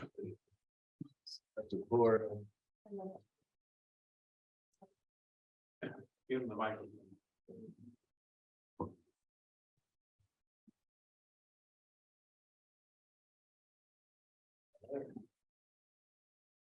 Barbara? Hi, I'm here. Can you hear me? Yes, please go ahead. How are you doing tonight? I'm doing okay. I'm not nearby. I'm up in Connecticut and So Been- can you identify yourself? Barbara Curtis from Ship Carpenter Square in Lewes. Thank you. Okay. Go ahead. And very interesting discussion. I really have enjoyed listening in. Wished I could be there in person. Particularly the issue of the piping under the canal. And also some of the other topics you raised. I had some questions, and I know it's too late for the insurance thing because you've already voted on it, but I was curious whether the pollution insurance we're looking at, pollution liability insurance, whether that duplicates what we're getting from Inframark, and if it does, is there an opportunity for us to get some money back from Inframark or lower charges from them? That was one question. And when you were talking about exclusions, I wondered, PFAS chemicals are a big deal now. And while we don't have any yet, I wondered if they have put an exclusion in for them, and it might be worth looking at. So those were my questions. And then I had a request, which was not anything on the agenda, but having been to the Sussex County new wastewater treatment plant, I'd like to suggest or request that a tour be organized of the Wolf Neck facility so we can get a view of where they're proposing to put their new facility, and in particular where they would be proposing to construct the constructed wetlands. And I'd like to suggest that it would be good to have that tour, if possible, before the next BPW workshop on the wastewater treatment plant. So Answer the insurance question if you want. Yeah. Okay. Go ahead. You can go first. Well, on the insurance, Barbara, they have insurance, that's for them. They're not good, we're having insurance for us. They were going to they're including us under their insurance policy, which we're not sure is that good. But they're not going to give us any breaks because they want the insurance for themselves. We were labeled as an additional insured under their policy. Yeah. And policy, the gaps and then some. So, That's the thought. so we wouldn't be getting any breaks because they need the insurance for their own use. Okay. All right. And our second question on PFAS. Yeah. I'm not sure there's any, I'd have to dive into that policy. I mean, since this is a pollution insurance, it's not insuring us against PFAS in our water. So I'm not sure that it's, Yeah, I guess, right, except that if we had pipes that broke and contaminated city property with PFAS or people's property with forever chemicals, as they are called these days. It'd be nice to know that that was included or that they didn't have a specific exclusion for it. I know although I don't know insurance very well, I've been involved in pollution liability insurance, and usually there are so many exclusions that it's hardly worth it. So I'm just curious. and on your last question relative to a tour of Wolf Neck, we can talk with the county and see. I think the idea was if we could figure something out or work something out and could offer it, we would probably come to the next workshop with a possible date and maybe an allocation of allotment of the amount of people that could RSVP for it. And then we would go from there. We still have to confirm with obviously Sussex County, it's their facility, but I think the idea was to come to the next workshop and see if we can have something scheduled between the next workshop and the May workshop. But I think that's in the works. We're working through that. Rendering maybe? I think this is more like from the public standpoint, being able to lay eyes on the exact land that would be utilized. Okay. All right, thank you very much, Barbara. Enjoy your visit to Connecticut. Oh, thank you. All right. Thank you all for your hard work and service. Thank you. Thank you. Anything else online? No. All right, call to the press. Mr. Mushrush. Our legs are asleep. Ours are too. How do you think? We try to entertain a little. Well, actually, our brains are asleep, so don't worry about it. Two quick questions. One's a little bit easier than the first. When will the public be involved with the water mains installation? The crossings? Crossings, sorry, yes.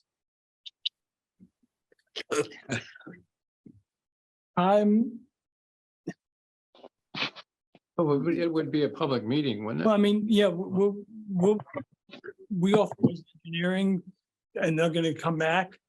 We'll have another board meeting to make the final decision. And we always welcome the public. Okay, So, all right. I mean, if the public is interested, they can certainly provide input. Okay. Yeah, I think if we were looking authorized something in town, that would have been more impactful. Right. That would warrant another thing, but we're thinking about putting it, it probably doesn't impact the average person, so. Okay. But I do think when we have that scheduled, we should probably let you know and you could put it in an announcement, et cetera. Yeah, that's what I was wondering. Yeah. And then my final question, I don't know if the situation's been resolved, but for a couple of weeks there, the Lewes Yacht Club was really putting out some water. Did that do any kind of damage to, is there any concern from the BPW about what that, from what I was told, I believe they were taking water from underneath their basement. But when I was there, man, the smell alone triggered a migraine for me, so I'm just asking if The there's smell no of- concern. smell of the water? This, yes, there was a distinct sewage smell that was not like bay or anything. This isn't official or anything, but It's probably organic matter. I'm in this. Okay. In this water down there. What were they doing? Dewatering. It's for the new foundations for the expansion. Yeah. Yeah, I mean, if you haven't been out there, there's major. No, I suspect that's the issue, because I don't think there's any. okay. thing. No, But- that has to, that's all permitted through DENREC. Yeah. They have. That's out within our purview. Gotcha. But is there a concern about the drinking water or anything like that from BPW? Okay. We don't pull. Okay, all right. Thank you very much. Thanks. Right, good questions. All right. Motion to adjourn? Joe? Do you need to go to executive session? Oh, I'm sorry. Thank you. Motion to go into executive session? Mark texted me. He's outside. All in favor? Okay, The thank you all. did.